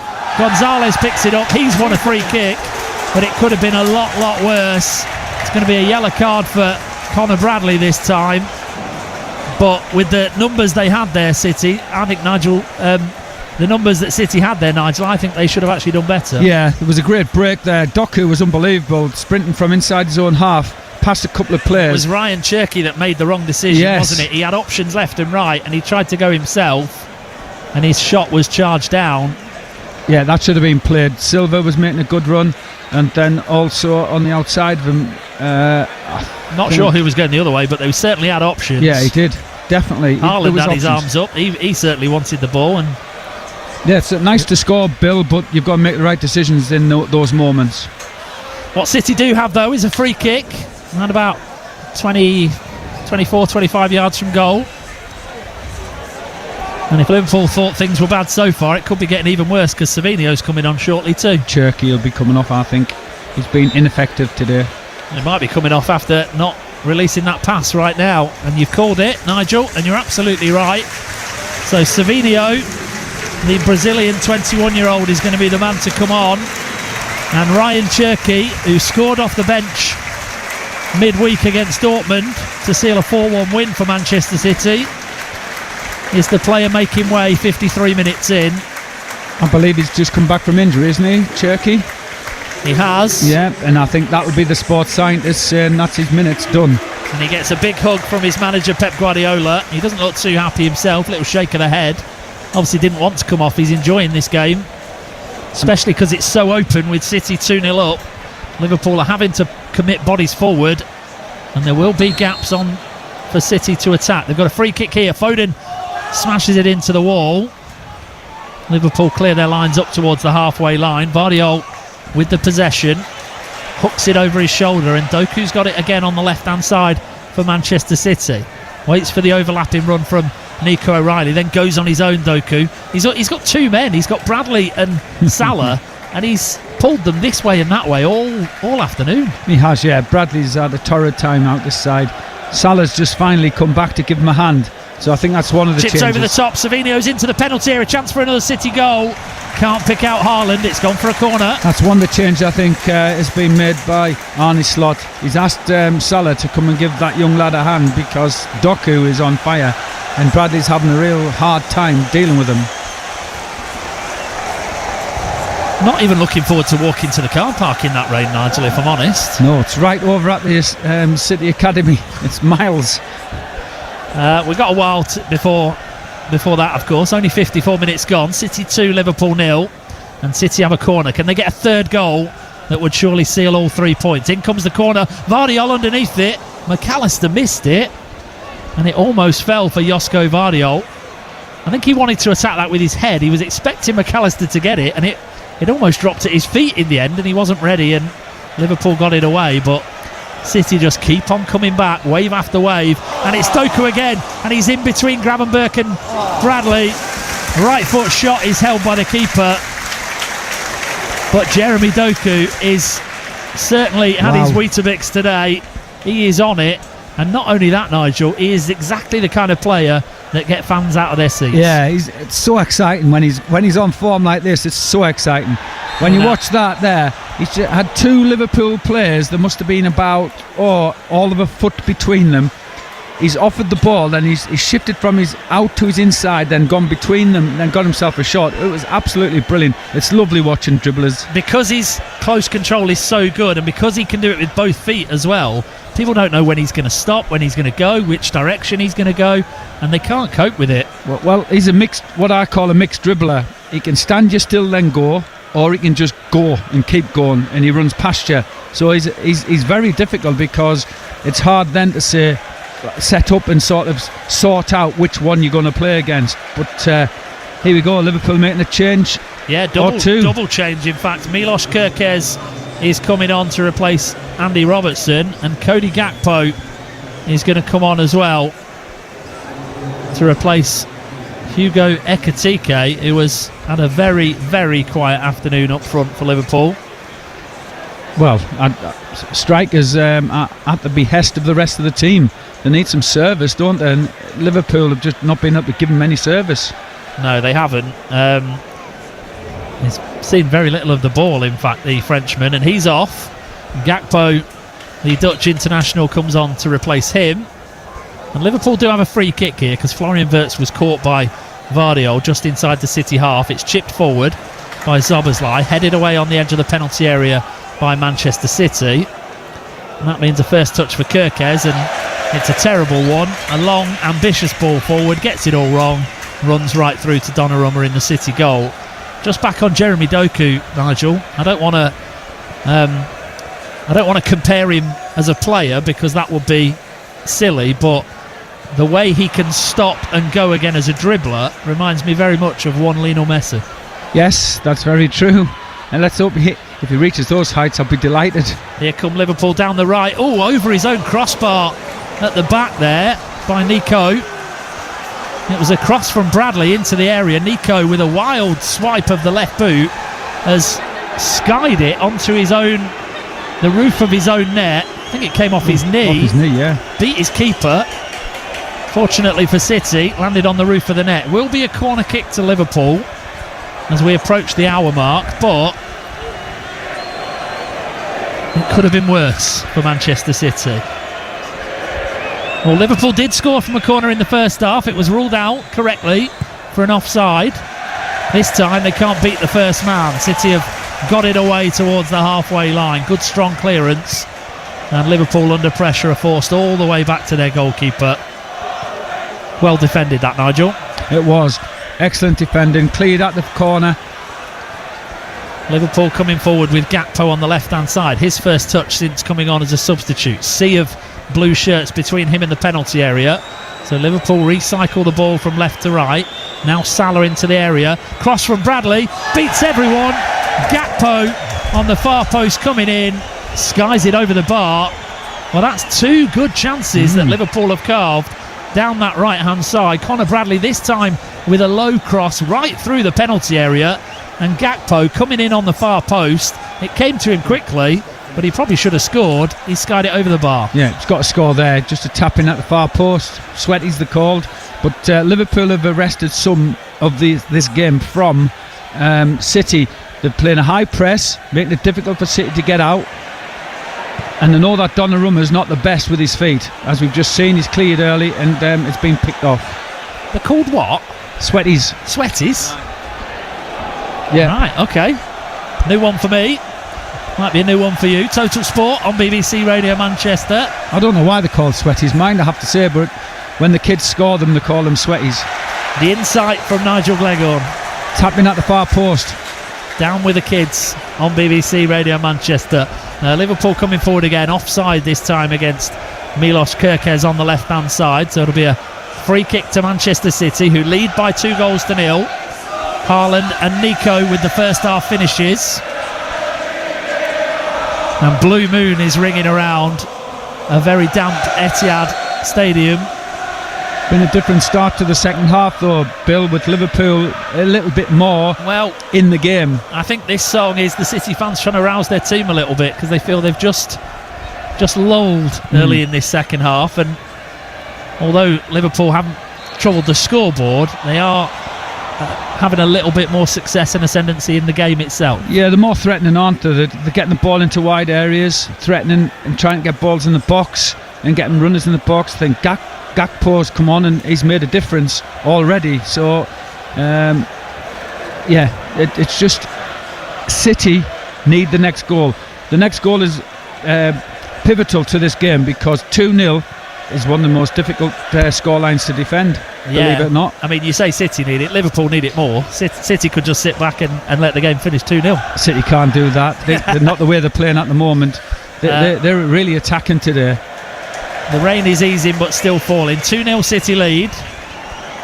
Liverpool have been better since the restart, but I wouldn't be too worried if I was City at this moment in time, although those two opportunities that Conor Bradley got down the right hand side and got across him would certainly be concerning Pep Guardiola, who is arms folded down there right on the edge of his technical area, stood in the rain. He's taken the hood down for now. Seems to put the hood up when he's sat down, but then take it off when he gets up. Yeah, I think everything worries Pep Guardiola, doesn't it? For 90 minutes at least. Well, everything. He lives every moment. As he said to me in the media conference on Friday, I asked him about Sir Alex Ferguson had once said the secret to being a great manager is good players. You know, at the end of the day, he had lots of good players. Pep agreed completely with that. But when I asked him, how do you keep motivating people that have won so much, that's when he came out with that quote about no one else loves it and has the passion for it as much as me. And I think that bears out, Nigel. If you think about other managers have come and gone and he's still there and he still wants more, he still demands more from his players and himself, still wants to win more. He is so driven. He's obsessed, isn't he, with football. Not just winning football, but he's obsessed with football and how to make things better. Well, yeah, how the game should be played, but also how to win. O'Reilly on the left for City, who are coming forward again. Here's Doku, edge of the area. Going to go for goal, right-footed. Oh, my word! That's brilliant from Jeremy Doku. The goal to cap off a majestic performance from him. Right-footed, curled around the defender, and right into the corner, beyond the reach of Mamadashvili in the Liverpool goal. Take a bow, Jeremy Doku. It's a stunning strike from the edge of the penalty area. Right-footed, curled into the corner. The Belgian with the cherry on the performance in Manchester City's game against Liverpool. Pep Guardiola's 1000th match as a manager has been marked by a wonder strike. Well, City 3, Liverpool 0. I have to say that's no more than Jeremy Doku's deserved. Stepped inside, quickly moved the ball, and then just opened up the angle from outside the box, and he's hit the far corner with a little sort of swerved shot, but with some pace on it. Got to say, that was Liverpool just getting themselves back in the game, and City have just closed all the doors. They have closed everything with that strike. And excellent. What a strike. What a strike. He got the ball out of his feet. I mean, he's got a lot to do there, and he has put it just beyond the reach of the goalkeeper, right into that side netting, where no goalkeeper could reach it. I think the worst part for the rest of the league is you just see City getting better and better and better. They're starting to purr again, and I think that's a worrying sight for the rest of the league. Well, I think Mikel Arteta somewhere, he might not be watching, he might be trying to ignore it, but he'll be well aware of what's happened here this afternoon, and I think when he sees Manchester City building up a head of steam, 4 points behind Arsenal, he will know that Arsenal have led City for the last couple of seasons, but it has always been City that have got to the line and won the title. And last year, when City had their drop-off and the opportunity was there for Arsenal, they didn't take it, and Liverpool won the league. There's got to be some jitters there, Nigel. There has to be. There's got to be. There will be, because they've had opportunities in the past and haven't quite got across the line. They've been leading the league on occasions and haven't quite got across the line. And that's been... City fans all up now. Backs to the action, doing the Poznan, bouncing up and down, celebrating what is surely going to be a comprehensive victory for their side. Game still going on, of course. 25 minutes plus stoppage time still to play, but that Doku goal has effectively sealed all 3 points for Manchester City now. I think, Bill, if you look at the game and not wishing to disparage Liverpool at all, City have made Liverpool look like a mid-table team. I think that in today's game, they've made Liverpool look like a very ordinary mid-table team. And are Liverpool a mid-table team on as they go through this change, or are they better than that and City have just made them look like that? Well, I think you've got to give credit to City. I think they made them look like that. Liverpool don't have mid-table footballers, there's no doubt about that. They've got some really good footballers, they've spent a lot of money, but that doesn't bring you success, we know that. But I think credit's got to be given to City today. They've done everything in their power to make Liverpool look ordinary. And Liverpool are a Champions League team, and they did beat Real Madrid midweek. So, as Nigel says, they are a very good team that has been made to look decidedly ordinary by Pep Guardiola's Manchester City. There's an influential player there, McAllister. I haven't noticed him in the game at all today, and he's influential for Liverpool. He scored the winner against Madrid midweek. Hasn't had the greatest of starts to the season, the Argentinian, but scored midweek. But he has struggled today, although most in Liverpool Red have struggled today, it has to be said. City have been better in pretty much every department, as O'Reilly slides in to win a challenge against Salah again. Just flashes from him today, the Egyptian. Nowhere near the player that won the Player of the Year award last year and scored more goals and had more assists than any other player. Liverpool need to find a way to get the best out of him, even if they are changing the system. Oh, we talked about this earlier, Bill, weren't we? About how the system might have affected Salah not having the spaces to drive into in the middle of the pitch when Wirtz is playing in the middle as a 10. And that's Salah's area. That's where he likes to drive into to get his goals.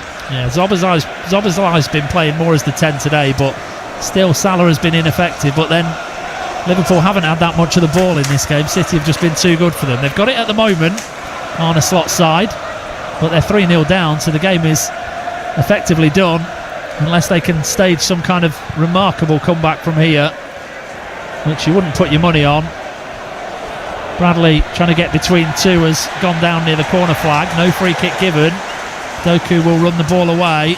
Pass Wirtz, but he's not going to get on the end of his own through ball, so Liverpool have it back. Guardiola is just looking at Doku to say, what have you done there? Why didn't you just keep it simple? You've obviously coached and played, Nigel. I mean, as a player, did you hate managers and coaches that were always in your ear giving you advice like that, or did you love it? Well, you don't really want them in your ear, because if they're not in your ear, it means you're doing your job. Managers generally only get onto you when you need to do your job, you know, and that's generally what it is. But so some do seem to do it more than others. Yeah, they do. Sometimes they'll a little mistake, they'll jump on you for that. But in general, I just think it depends on the style of the manager. Some will leave it till after the game, some will do it during the game. It just depends on the style of the manager. Liverpool down the right hand side with Bradley. Foden back there doing some defensive duties for his side. He's been good again today, hasn't he? Although, as I say that, curse of the commentator, he's gifted the ball right to Cody Gakpo. Now McAllister, 20 yards out, picks out Gravenberch on the right for Liverpool. Szoboszlai, terrible cross from him, got it all wrong. And City always have an outlet down this left-hand side with Jeremy Doku, and he's going to get a free kick because Dominic Szoboszlai has bundled into the back of him, brought him down, and that'll be a free kick to City on the halfway line. He's arguing with the fourth official, saying that wasn't a foul. Well, obviously it was, and he was lucky there was another covering defender, otherwise he could have got a booking. I thought he might get a yellow there. He didn't. Instead, City just get a free kick. They lead 3-0 on BBC Radio Manchester. Total Sport. Remember, every weeknight from 6, Gaz and Emily take your calls. So if you want to talk about what is going to be a really important win for Manchester City in the title race, you can do that tomorrow. You can do it tonight, right after this game. The number you need is 0800 218 2255. I think this has been a complete performance so far by City. In and out of possession, they've been absolutely at it. They're tactically so astute, set up really well by Pep Guardiola and Pep Linders. And Donnarumma has not had a save to make. Well, that's the big thing. I think the Liverpool keeper might be the only one getting into the City side on the pretense that he's had a save to make, and Donnarumma hasn't. I don't think Liverpool have had any kind of efforts really on target. I mean, they've missed a few opportunities wide of the target. Gakpo with that one, the one off the knee of Nico that went onto the roof of the net. And the offside goal. The offside goal obviously doesn't count towards the stats, so... And that was a set piece, wasn't it? Yeah. So they have created very little from open play, Liverpool. I think what will be worrying Slot is this change between styles, and they seem to look like they're going to get mixed up because they don't keep possession very well, and they're not hurting anybody by going in behind early. Salah trying to change that down the right hand side here up against Nico O'Reilly. Defender's done well, sticks to his task and deflects it away for a throw in. Dare I say it, Bill, does Salah really look interested? I'm not sure whether he's looked interested all day, to be fair. Well, his body language hasn't looked great, has it? I try not to read too much into these things. I tend to look at the numbers more, but he's certainly not hit the heights of last season so far this campaign. Whether that's down to the manager or the formation or a lack of form or an attitude problem, I'm not sure. Here's Szoboszlai. Now he is past O'Reilly this time. Into the area, cross through the 6-yard box. No chances taken by City at the far post. And Núñez puts it behind for a corner. That's just where you need Nketiah or Isaac, middle of the box, 6 yards out for a tap in. That's all. That's where when you need your strikers on the pitch. Well, Ekitike was taken off to bring on Cody Gakpo, and Alexander Isak, who has been out injured, is among the substitutes, but other than watching him jog down the touchline a couple of times, we haven't seen him yet. Sports science, they'll be saying you can have 15 minutes max so they don't get injured again. It's unlikely he's going to have an impact on this game. In comes the corner, headed away to the edge of the box by City. Szoboszlai tries to chip one back into the area, but it's offside. Flag has gone up against Gakpo as he cut in again from that left hand side, and that's going to be the cue for a couple more changes. We're going to see Omar Marmoush coming on for Manchester City, and Curtis Jones is going to join the fray for Liverpool. So Marmoush is going to replace Jeremy Doku, and it's going to be a standing ovation for the Belgian winger, and he's earned that today, Nigel Glegal, and he's been terrific. He's been outstanding, and you know, City have really hit the heights today, and to pick a man of the match, for me, that's the man. He's the man today. He's given City all their forward impetus. He's been threatening with the ball and worked really hard without the ball. I think he'll be so pleased with how he's performed. He got his goal, which he's really deserved. Even though it's 70 minutes gone, he's my man of the match. Yeah, 17 minutes plus stoppage time still to play. So Marmoush, the Egyptian prince as they call him, is on to replace Jeremy Doku, playing down this City left hand side. So he is up against the Egyptian king, as Mo Salah is called.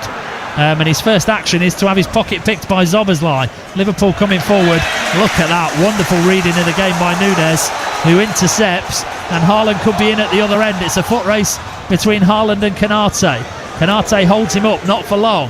Haaland still going. Now Marmoush, his shot charged down, and Curtis Jones right into the fray. He came on during that interchange as well to replace Alexis McAllister for Liverpool, who are now trying to release Salah.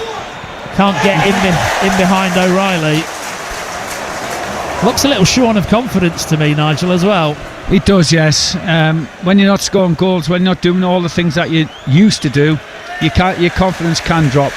But what he's got to do is just make sure that the rest of his game is right. If he doesn't get a goal, make sure the rest of the game is right. Doesn't look as positive when he's going at players, I would say. Well, he's got the ball in his hand at the moment because Liverpool have won a corner on their right-hand side.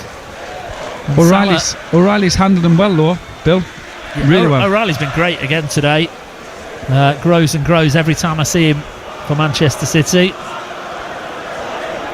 who have some defending to do here as Liverpool have a corner with 15 minutes left to play. Salah to take over the head of Donnarumma. Vardiol tries to get it away. Liverpool will win it back through Jones, who's under pressure. Two City shirts around him.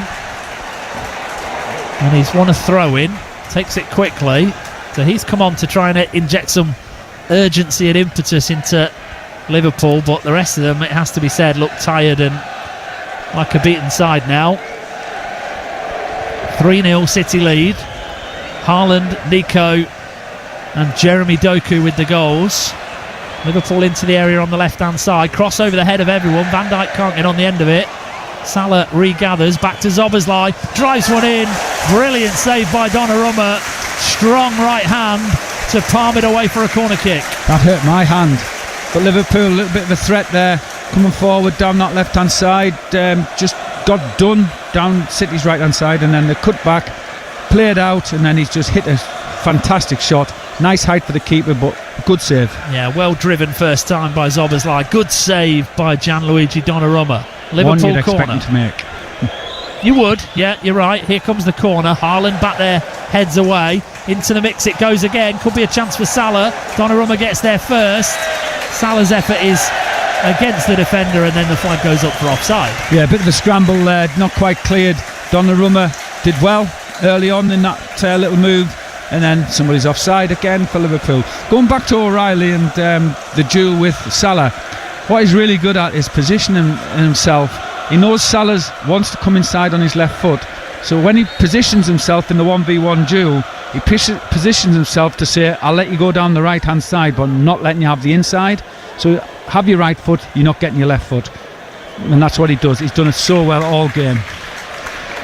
City have done so much so well today. They lead 3-0. And they are heading within 4 points of Arsenal at the top of the Premier League. City's women also won today. They beat Everton by 2-1 earlier on. So it could be a good double for Manchester City here today.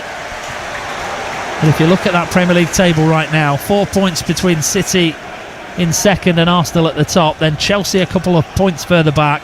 Sunderland in fourth, Nigel. Yep, Champions League. Tottenham fifth. And Liverpool will slump to 8th, below Aston Villa and Manchester United. Yeah, it's a strange table, isn't it? Apart from the top. Here comes the cross into the area, headed away. Bradley tries to put it back into the mix. Flag didn't come because Kerkez didn't touch the ball. Van Dijk did, but all he can do is divert it right into the hands of Donnarumma, who makes a good gather. He wants to protect that clean sheet. He's had 6 already for Manchester City since his arrival in the summer from PSG. Really good purchase, Donnarumma. I know he's a different keeper to Ederson. He might not have quite the same toolkit, but he is a world-class goalkeeper. There is no doubt about it. He's a world-class shot stopper, isn't he? He stops shots, which you want goalkeepers to do. And he's competent enough with the ball at his feet to make sure that this City team tick over at the back. Here's Bradley at the back for Liverpool.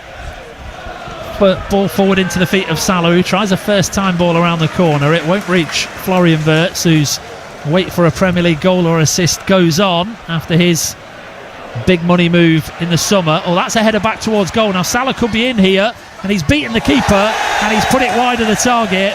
And that pretty much sums up Mo Salah's afternoon. He hasn't had a sniff. He hasn't had many opportunities come his way. That was a golden one, gifted to him by a back pass by Manchester City towards their own goal. He was onside. It was a header forward, in fact, and he timed his run to get in onside, and then with the outside of his right boot, flicked it past Donnarumma and put it the wrong side of the upright. Yeah, that's a golden opportunity for him to get some confidence back. Last year, you put your house on him. This year, you're not quite so sure. Should have really scored. Should have finished that. City's back line just getting caught coming out as their ball was returned, and Salah was in just to keep it a beat. He didn't finish. If you put your house on it, you're looking for somewhere to stay tonight, which you don't want to be in this rain. 3-0 City lead. Another Liverpool attack. Deflected cross, and on the slide, Donnarumma gathers inside his own penalty area. He's got to make sure that City have got to make sure that they keep a clean sheet. That would be really good. They deserve a clean sheet, and Donnarumma deserves a clean sheet. Well, Pep Guardiola, I think, would be furious with his side if they don't from here, because they have been so good this afternoon and so in control. I mean, it is very easy at 3-0 up to maybe just ease off slightly. But he won't be having any of that, not even in match number 1000. He wants his side to keep the intensity up for the full 90 and go on and win this game convincingly, and then move on to the next one and do it all again and again and again. That's what he does. Well, we saw it. His first season in charge of Manchester City was difficult. His second year, they won 18 straight games and ended up winning the league with 100 points. And there is just a feeling around this current squad, Nigel. They're not quite where they need to be. They certainly weren't last year, but they are starting to get somewhere towards the kind of relentless machine that we know they're capable of being. Yeah, they've lost 3 games and people were writing them off, but you know, in the games at the start of the season, City weren't playing badly.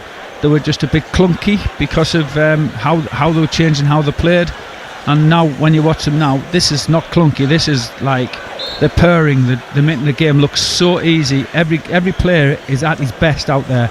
It's been great to watch. Mo Salah's just been caught offside for Liverpool, and there is very little excuse for not getting himself back into an onside position there, so that does not reflect well on him. City have got play restarted from the free kick, and they've got the ball at the moment on the right hand side with Bernardo Silva, who has been quietly effective today, the Portuguese international. Oh, look at the space for O'Reilly, chance for number 4, left foot shot over the crossbar. Conor Bradley came across to make a slide-in, last-ditch, desperate challenge, but O'Reilly perhaps saw his name up in lights. Finished a fine one a couple of weeks ago, didn't he, against Bournemouth? Was that a week ago? It feels like an age ago already. It does, yes. But this time he's blazed it over the crossbar. Yeah, just got his standing foot behind the ball and lifted it as it went over. But you'd fancy him to score. He's been on it. He's been really good. You'd fancy him to put through that and score.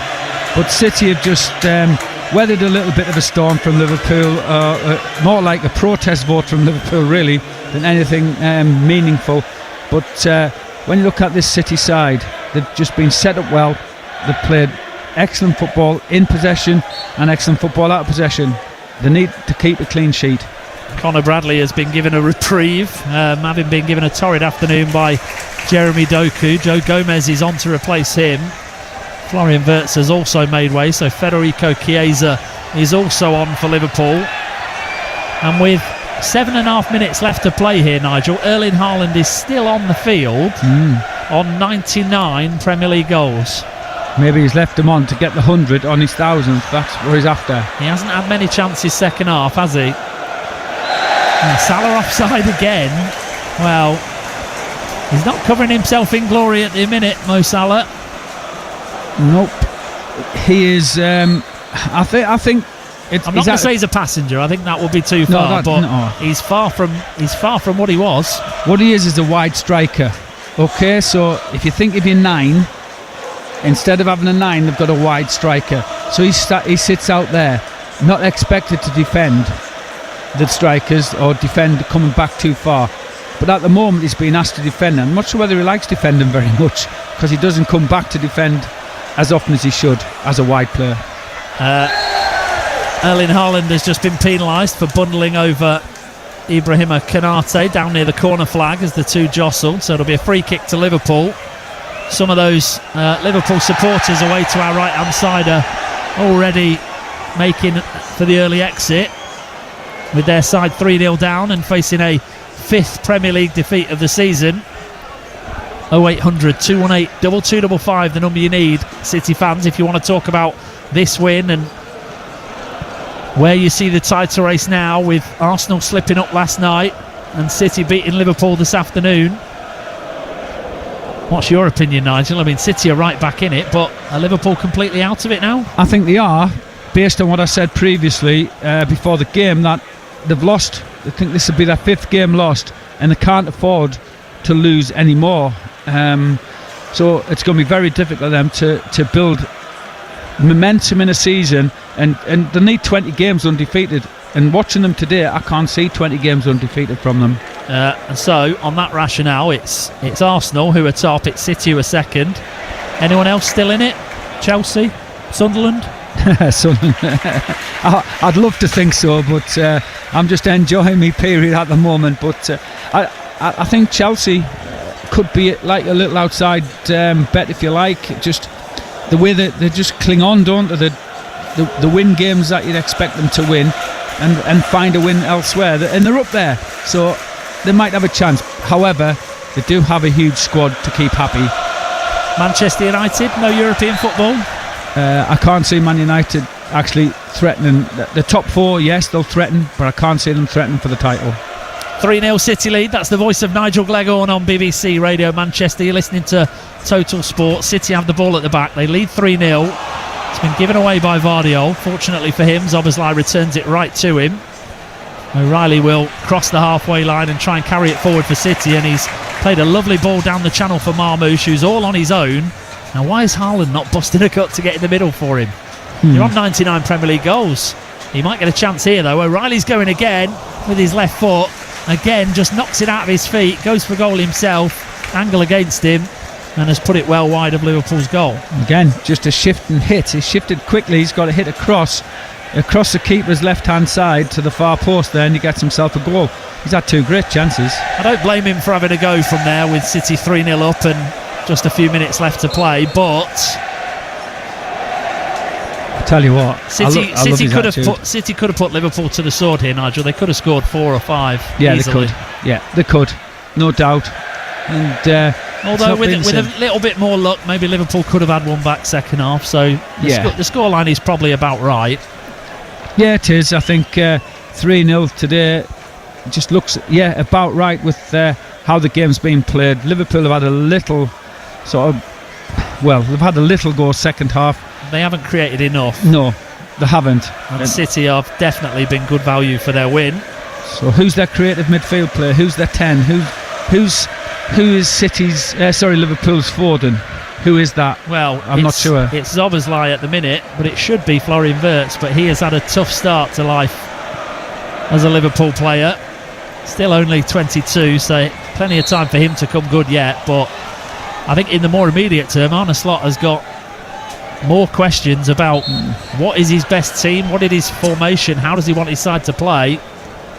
They're all things he can worry about. From a City perspective, all we're concerned about right now is they are building momentum, and this will be another win. And I think other than that loss to Aston Villa, City have been on a really, really good run, Nigel. Yeah, they have, and you can see why. I saw them against Dortmund in midweek.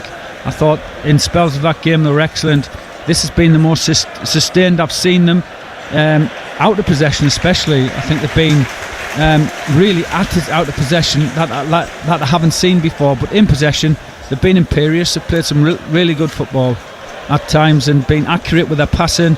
Their movements forward have been quick and incisive. They've just been a joy to watch today. City fans, who is your man of the match today? Is it Jeremy Doku? Is it Erling Haaland? Is it Nico O'Reilly? Give us your thoughts. 0800 218 2255.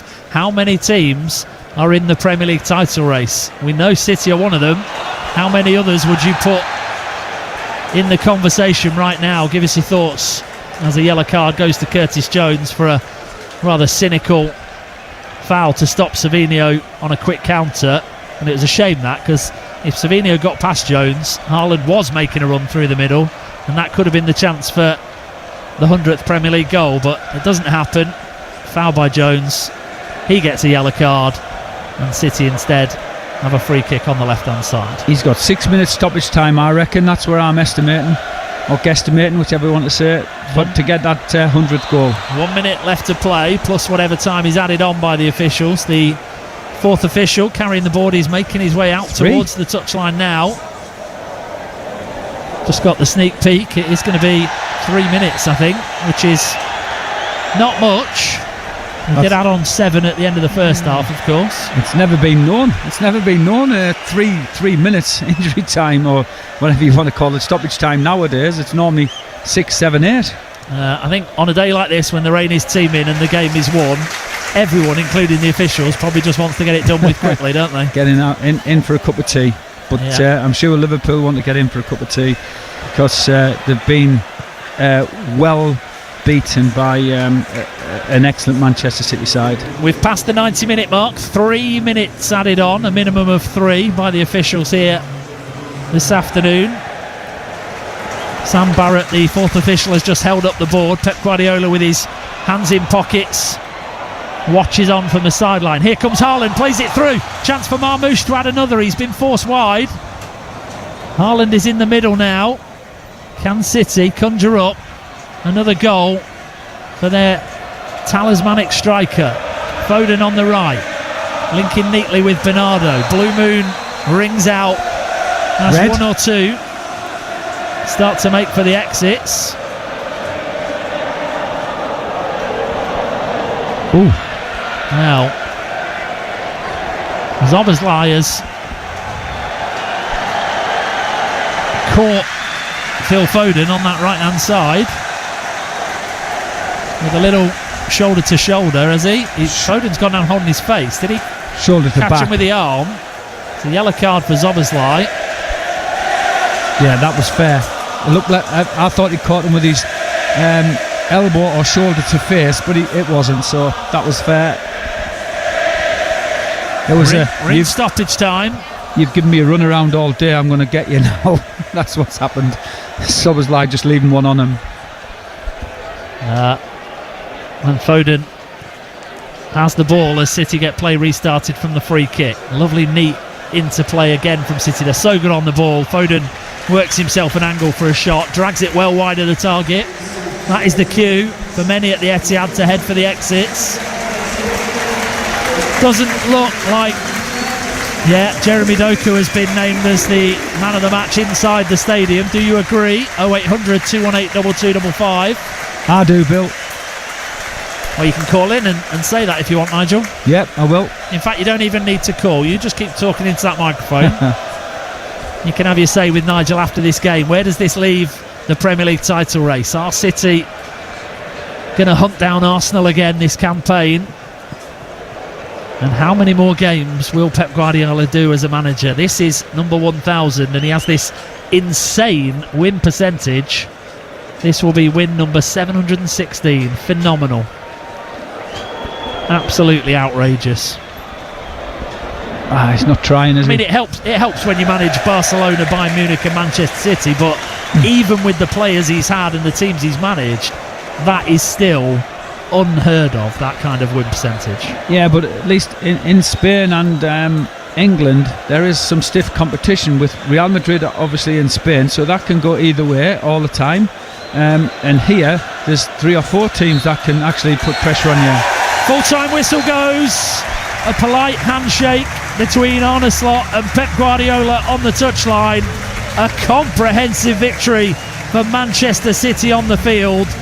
Pep Guardiola wins his 1,000th match as Manchester City boss, and it's an incredible 716 victories with just 156 draws and 128 defeats. And perhaps more significantly, as Pep Guardiola raises his fists and applauds the fans in the stands as he makes his way onto the field to meet his players, they are now just 4 points behind Arsenal at the top of the Premier League. They may have ended Liverpool's defence of the title they won in May as early as the 9th of November, and City are on the hunt for major silverware again under their brilliant Catalan boss. It's finished at the Etihad Stadium. Manchester City 3, Liverpool 0. Yeah, the Blues up to second, just 4 points behind the leaders. Arsenal is at a 2-horse title race already. 0800 218 2255, the number to have your say on Total Sport through until 7 with the former Blues midfielder Nigel Gleghorn. Liverpool are 8th, 8 points behind the Gunners. So Nigel, how big a statement is that today? I think when you look at how City played, that was the big statement. Not just the win in the 3-0 scoreline against Liverpool. It's how they played. It was such a complete performance in and out of possession. Guardiola set them up magnificently to dominate the middle of the pitch, and they did that. And they have a threat in Doku. They have a threat in Haaland. They have a threat with Savinho when he was playing. So there was lots of threats around the pitch for City to go and score with, yet Liverpool didn't have that. And I think the control of the game from start to finish by City, yeah, Liverpool had moments, but when you look at the game on a whole, it was just dominated by City in and out possession. And I think it's a massive statement to say we are coming back. I still think there's more to come, and I'm sure Pep will think that as well. But that was a statement to say we are on our way, we're chasing, we're after you. And it is just one defeat in 14 in all competitions, 4 wins in a row. They've got that, they've got the momentum, haven't they now? They're starting to get towards, as you say, kind of that relentless machine that we've seen, in years gone by, which is incredibly worrying for other teams, who are now going to try and chase them down, or Arsenal competing for that Premier League title. Yeah, that's the big thing for me, that relentless machine that you've just mentioned there, and it is. And when watching today, they were even better than they were against Dortmund, and City played really well against Dortmund. But today, it was like a step up above that. And look, every day you come into City's changing room, questions are asked of you as a player, because there's so many good players that want your players.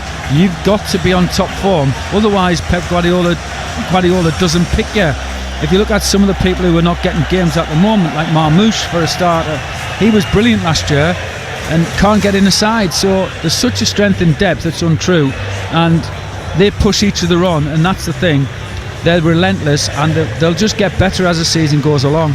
The Manchester City players applauding their fans at the Etihad. Pep Guardiola there as well. His 1,000th game as a manager couldn't have got any better, could it, Nigel? No, I think I'm pleased that it was against Liverpool as well, which a team that are seen as one of his nemesis teams, and he's really sort of made a statement today. 1,000th game, we beat Liverpool comfortably, so he'll be really pleased with that, because he likes the cut and thrust with Liverpool, and that's what's happened today. There's only been one cut and one thrust, and that's been from City. Yeah, Pep waving to the crowd. Yeah, up to today, he didn't have a great record against Liverpool. That record now against Liverpool, by the way, all competitions, won 7 now, drawn 8, lost 10, but creeping up towards getting parity with how many wins he's got against Liverpool. Of course, they've lost to the Reds twice last season, but not so the first time they've met this season in the Premier League. 3-0 it has been for the Blues. You can have your say. 0800 218 225 through until 7. And as Pep waves at the crowds, Nigel, City, you've already sort of alluded to it, but they made Liverpool look like a mid-table team, really. And this is the champions that we're talking about. Yeah, I think that's testimony to how well City had played, and Liverpool are not a bad side. They were just made to look a poor side by a City team that each person, each player on that pitch knew exactly what they had to do in and out possession and in transition, and they did it off to a T. And that's what happens when you get a team that is on top of the game the way City were today. It's often difficult, and we can say Liverpool are a poor side, we can say they didn't play well. However, I think today we've got to give credit to a team that were really at it for 90 minutes. They were excellent. And Pep getting his tactics spot on as well. Yeah, I think so. He set up so that Liverpool couldn't dominate the middle of the pitch. We were talking earlier about who was going to play where, and in the end, he settled for more or less six in the middle of the pitch, which made it very difficult to get through that area for Liverpool. And then, when width was needed, Doku would just roll out into the wide areas and give Conor Bradley an absolute torrid afternoon. He certainly did, didn't he, Jeremy Doku? He got that deserved goal as well. Wonderful curled effort into the right-hand corner of the goal, and that was deserved for a brilliant performance. Rightly named man of the match, and you go along with that, surely. Well, he was my shout after he came off after 70 minutes or so. I thought he was excellent today. Out of possession he was good, but in possession he just asked questions of Conor Bradley every single time he got the ball. He was confident, he was purposeful, and he posed a threat. See, when you're playing against Salah, he tends to come in on his left foot, but Doku actually, when you're playing 1v1 against him in that duel, he can go inside or outside, and he's quite comfortable doing either. And when he does that, he's quick off the mark. So you find it very difficult then to set yourself and get yourself in the right area to defend that 1v1. Is he the best 1v1, do you think, in, I don't know, world football right now? Certainly in the Premier League, Doku? Well, he looked it today, but I've seen him have some days where he's been a little bit patchy. If you're asking me that after another 20 games and he produces that for another 20 games, then I would suggest that he would be up there with the best in the world as a dribbler, because there's not many of them around, and that's why he excites us. He goes at people, he dribbles, he risks possession, and he risks the ball to try and get behind the defence, and we don't have many of them nowadays, and it was great to watch him today. Yeah, he excites us, doesn't he? Gets the fans up off their seats as well, and kind of is he sort of going back to that City team that reached the 100 points? We're talking the wingers that they had then as well, Mahrez, Sane, Sterling. City are kind of, he's one of those, isn't he, in that mould? Yeah, he's different. All those wingers you've mentioned there are all different types of dribblers, different types of wide players. Doku can play either side. He's comfortable going down either way. Mahrez preferred the right. Sane preferred down the left. And they're all different. Doku can stop you, stand you still, then go, or he can run at you. Sane was a stop-start dribbler, so he stopped you, then he was quick off the mark and went past you. Mahrez preferred getting the ball out wide and then coming in on his left foot and putting crosses in from there. So very different, but it's good to see wide players featuring so much in the modern game today. Yeah, certainly is. 0800 218 2255 the number. Come on, Manchester City fans, how big a win was that in your season? 3-0 over the champions Liverpool. Rachel in Altrincham was across this one at home. Rachel, go on then, how big a win was today? Oh, it's a brilliant win. It's a brilliant win, especially off the back of, they have had a poor run of form, but they've had 2 wins in the past week, including one against Real Madrid. So their tails were up. So going into the game, I would have thought you were mad if you'd suggested a 3-0 victory. But no, I thought we were absolutely brilliant everywhere across the park today. And if you look at the league table now, I know it's still a bit mad in that, Sunderland are up there and Bournemouth have had I know they didn't have a good result today, but you're talking to a Sunderland fan in Nigel Glegorn, Rachel. I know I am, that's why I thought I'd get it in. Hey, just let's have my joy while we can, will you? Listen, it's momentum, isn't it? And you want to protect that home record as well now. So, fair play to you. Everyone had written you off before you'd even got up. But anyway, I thought today we were absolutely brilliant. And had City held on against Arsenal and won, which let's have it right, we really weren't far off that, we would now be level on points with Arsenal. So I know those are the fine margins, but everyone's talking about, Arsenal are going to romp it. I really don't think that's the case, and I think it's brilliant as a football fan. I'm not saying it's boring seeing City win every league, because obviously it isn't for me as a City fan, but as a football fan, it's fantastic watching the Premier League this year and seeing how other teams can take points off each other. The performance from City today was absolutely brilliant. There was one passage of play in particular just before Haaland's goal when Nico O'Reilly was pinned in the left corner, and the way they passed it out, I think there was something like 20 passes before Nunes crossed it into Haaland.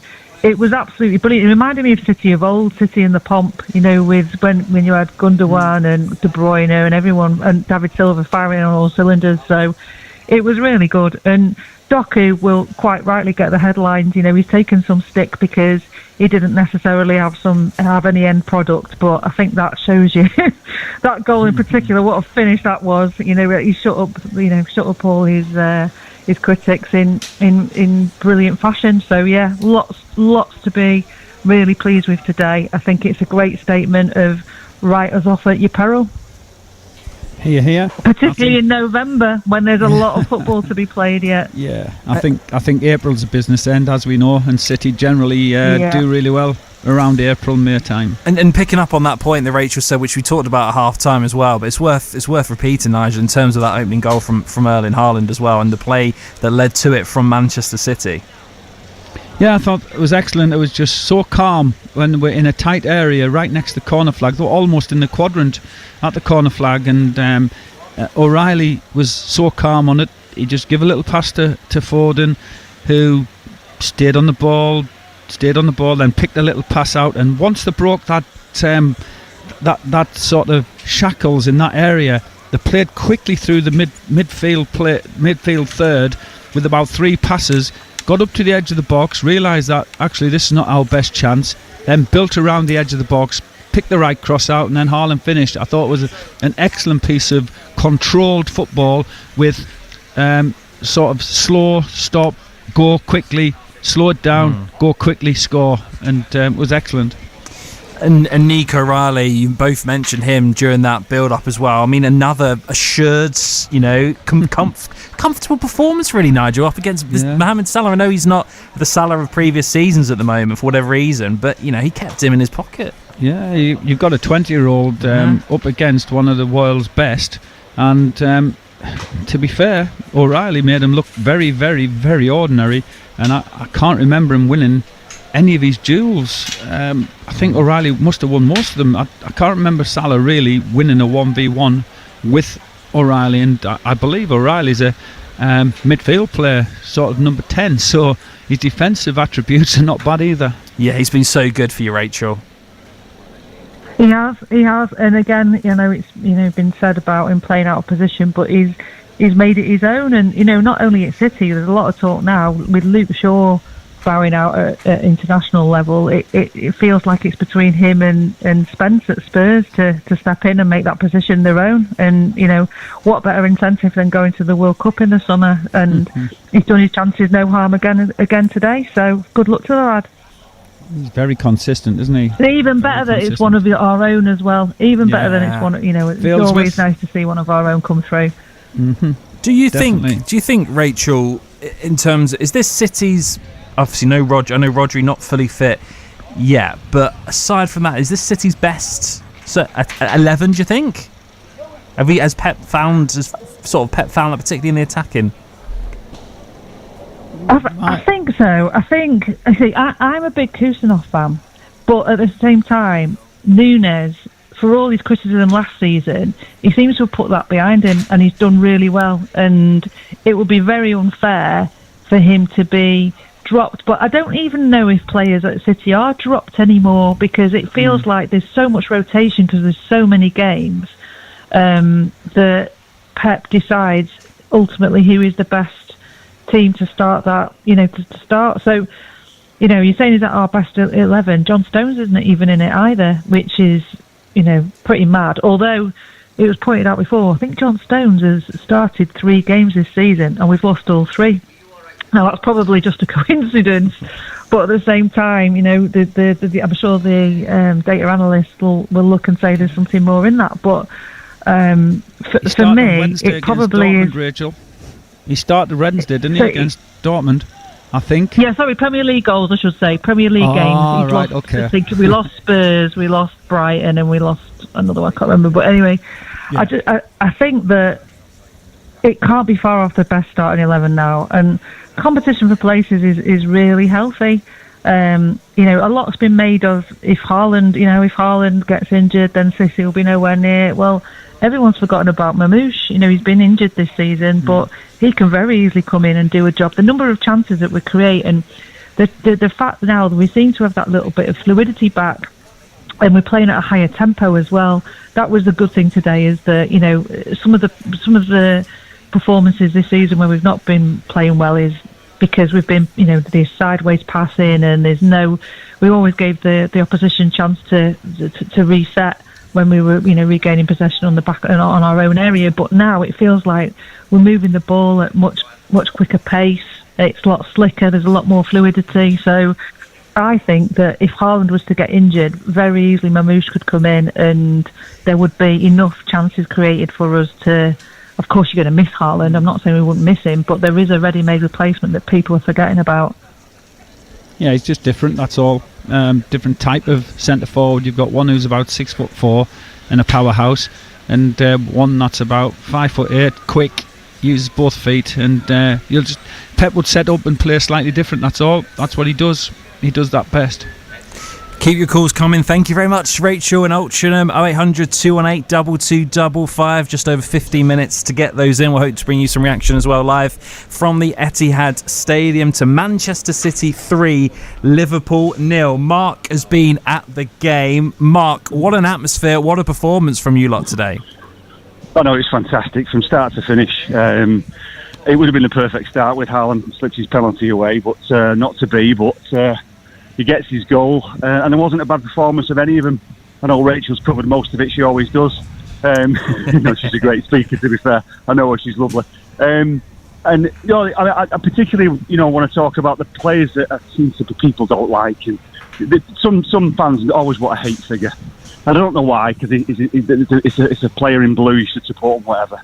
But, Doku's been fantastic, but Núñez at right back today was absolutely faultless. He did everything. The ball for Haaland's goal, fantastic. He's becoming a proper wing back, and then O'Reilly and stuff at left back. He's become a wing back as well, fantastic. And then Nico in the middle, absolute rock. He's getting better and better and better. And it's just so exciting. It's just a shame that this international break's come at the wrong time, because I'd fancy us against Newcastle next week if we're playing them next week, because they're not playing well, are they? No, certainly not, and it's City up to 4 points behind leaders Arsenal. So you said Rachel covered a lot of stuff. She did, Mark, but you covered there Matheus Núñez and also Nico Gonzalez. So Nigel, we haven't really spoken about them. Which one do you want to pick and talk about first? If we look at Matheus and the right back, I think it takes a long time. As a midfield player, it takes a while for people to drop back one from wide player to midfield. Wide player to full back, because as a full back, you're gonna, with how City play, you're gonna get a lot of the ball higher up the pitch. However, you're gonna have more 1v1 duels without the saving grace of having a full back behind you. So it's probably taken him a little while to get used to that, and he's starting to get used to that. And he's very quick. And he's very good on the ball, so I think you could turn him into a right back if that's where he wants to play. However, if you want to get on the pitch, if that's where you have to play, that's where he'll have to play. And going on to Nico, he just quietly gets around his job, and he's unfussy, which I really like about him. He just ticks the game over. He intercepts. He scraps down in the middle of the park without any accolades, any fuss. He just drops passes off and allows the footballers to play. He knows his role exactly right, and he does it as best as he can all the way through. I think they're both sort of what you would class as unsung heroes who go unnoticed but do the job really well.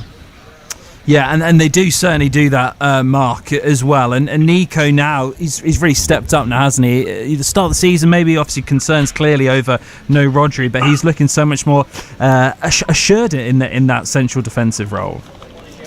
100%, and for the first time in I think probably about 3 decades, we've actually got 2 decent left backs. And you're right, Nico is the shoe-in. Al-Nouri is a quality player, proven Premier League, and I was excited by his acquisition in the summer. But we've got 2 top draw left backs. We've got competition. And I know Rachel was talking about Kusanov. I think he gives you a different kind of animal at the back there.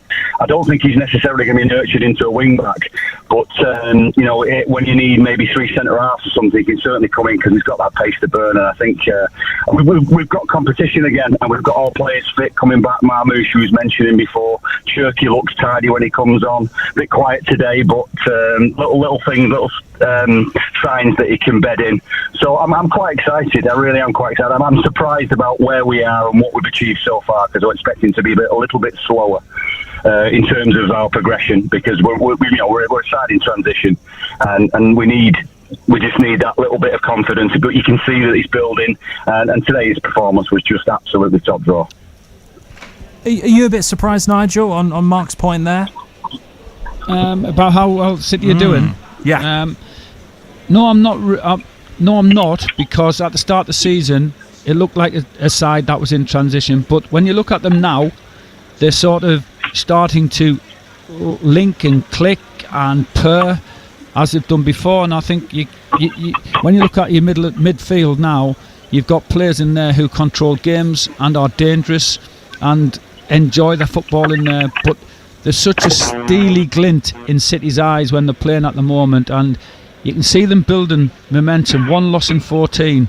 They'll want to make that 15, 16, 17, because once you get on a roll, you don't want to lose that roll. And City are doing that at the moment. And today they've done it with style, and they've built on an excellent performance against Dortmund in midweek, who are a good side as well.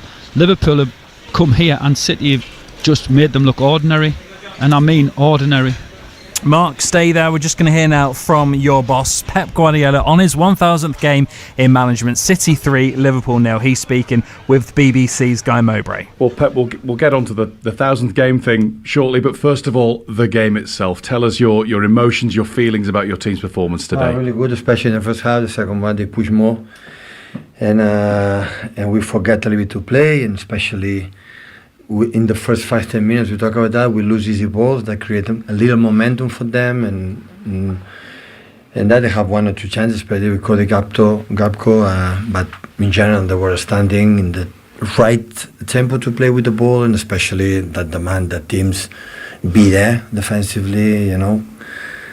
Nico O'Reilly was amazing against our nightmare, a beast like Mo Salah. But in general, everyone was excellent because beat the champions. Still, they are the champions. 3-0 is a good point for us. I'm glad you mentioned Nico O'Reilly. I was going to ask you, I know we've asked you this before, but thinking back a couple of years ago, what was it about him? What did you see to think there's a fullback there? Well, sometimes we put the fullbacks inside, and he has been is number 10 or number 8. So that's why he can play, his presence, in the set pieces, but even the long balls is fast, with the ball is clever. He played he's playing really good. He even can play, for the side. Like today we decided to attack more outside with the fullbacks, and I think he was really good. He's been doing really good, not just today. Player of the match was Jeremy Doku. What has he added to his game this season? It looks as though he's gone up at least one level. I know I'm good, but don't overestimate me, because the players, we don't do that to the players. The players do it for itself. Always we have to try to give them good environment, a good connection with his mates, the reason to do it. But do you think I teach him when dribble the opponents? And this is the natural talent. So, and I'm really pleased because he played an outstanding game against one of the best fullbacks right now in the Premier League. Pep Guardiola with BBC's Guy Mowbray after City 3, Liverpool 0. Yeah, he wasn't going to sort of bask in his own glory, I suppose, there, Nigel, as in terms, obviously, as always, very much the players have got the skills and the quality, and it's them that should be praised. I think he's right, and just listen there, he said about creating a good environment and a good connection with his teammates, and that means a connection on the pitch where he's given the option of passing or dribbling, and then it's up to him to take that option, which one he wants to do, and that's what Pep was on about. He was a dribbler when City bought him. He's still a dribbler, and it's high risk. And I think Pep has had to adjust a little bit, that to get the best out of Doku, he's got to allow him to risk the ball. Now Pep is risk averse. He doesn't like to risk the ball. He likes to have control of it and control of the game, but I think he's meeting Doku halfway, and he's allowing him to risk it, and this is bringing the best out of him. Certainly is, isn't it? Mark, who's still on the line for us, 0800 218 the number. Go on, on Doku. It just keeps getting better and better. Today, it's probably 11 out of 10. He didn't put a foot wrong. He was just at the heart of everything. And the fullback, who is no mug. And then you give him the fact that we're playing Liverpool, he just rose to the occasion. I just thought it was tremendous. But you'll still get people who don't like him. And obviously, I keep hearing the excuses now. Liverpool, I just can't believe that they're saying they've had a load of injuries, and Salah and Wirtz were missing today. And it's just a shame, really. I mean, we play their full side. Obviously, I'm being completely ironic there, because they were just non-existent, weren't they? 25 million quid, and somebody who looks past it. Mark, enjoy the rest of your evening. Sounds like you're going to, Mark. Very happy City fan, as you all should be. Beating Liverpool 3-0. Scott as well, come and join in. Just got time to get you in on Total Sport. What a win. Yeah, I'm pleased with that. They competed today for me. That's a big thing for me in sport. I think they you look at the Villa game the other year, I didn't think they competed at all, but today, to a man, I thought they were outstanding. I think it was a real joy to watch today, and I thought there was a lot of good individual performances, but I thought they all made that extra yard today, and I thought Liverpool were very, very one-dimensional, which did surprise me, to be fair. Yeah, I think so. Completely that. I think as well, Scott, you're right. Liverpool were one-dimensional, and City made them one-dimensional because they didn't give them a minute on the ball, and I thought that was the best out of possession performance I've seen for a good while with the City team. Well organised, knew when to press, knew when to drop, and protected the middle of the pitch, and just made sure that Liverpool, who are no mugs, let's give them credit as well, where they were made to look like mugs today because City was so on top of them. Still had one or two chances, but they were far and few between, and should they have got anything out of this game, it would have been a real injustice. I thought City were excellent in all departments today. 2-horse race between you and Arsenal, Scott?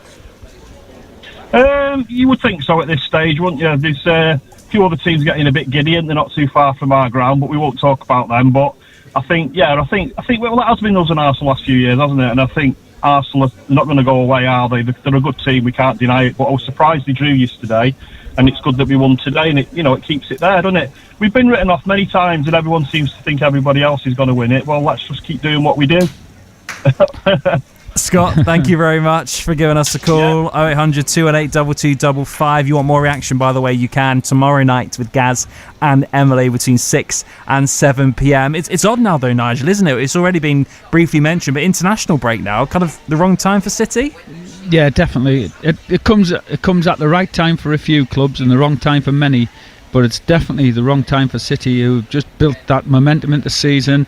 They've had a good results in midweek. They've won again today with an excellent performance, and you just feel like they're starting to get on a roll, not just of winning games, but on a roll of performances that will sort of set them in good stead for the rest of the season. Now you've got an international break where you wonder who comes back fit, who doesn't, and then they get an extra couple of games in. So yeah, it's a strange time of the year for most Premier League clubs. And Sunderland head into that international break just 3 points behind City, sitting in fourth, Nigel. So what a start over. Thank you very much. Yeah, it is. For being part of your commentary team today on Total Sport. Blues 6 till 7 p.m. tomorrow with Gaz and Emily. Also top day for City in the WSL.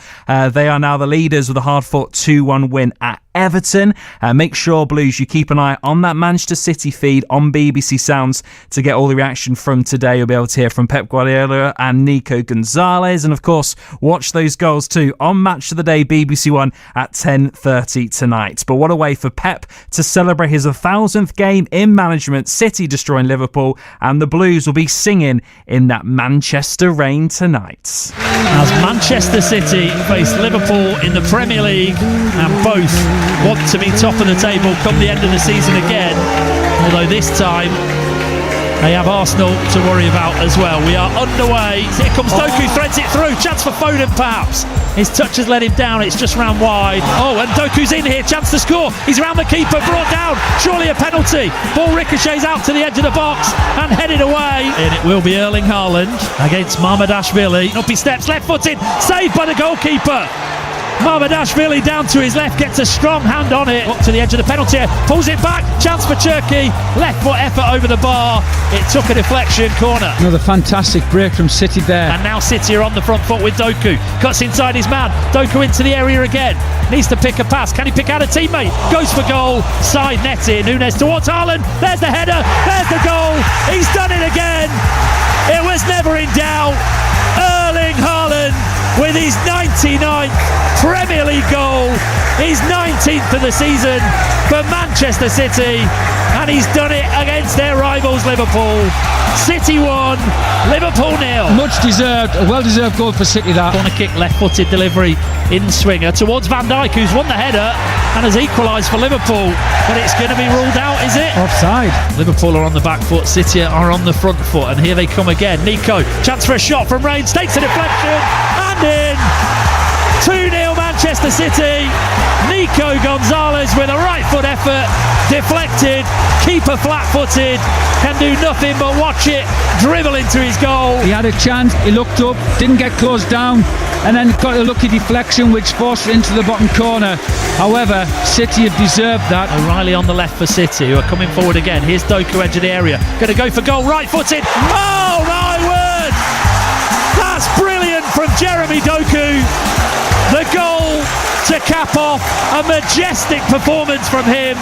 Right-footed, curled around the defender and right into the corner, beyond the reach of Mamadashvili in the Liverpool goal. Take a bow, Jeremy Doku. It's a stunning strike from the edge of the penalty area. Right-footed, curled into the corner. The Belgian with the cherry on the performance in Manchester City's game against Liverpool.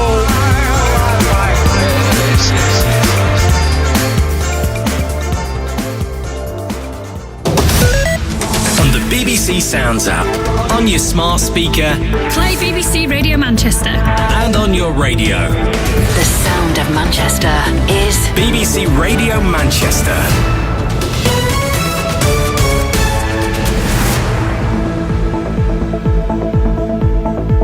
Starting with some breaking news, and the BBC's Director General Tim Davie and the CEO of News, Deborah Turness, have both announced their resignations.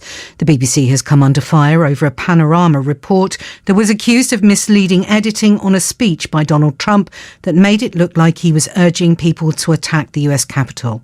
In an email to staff, Ms Turness said the controversy was causing damage to the BBC and the buck stops with me. This is one of several controversies that have led to the resignations.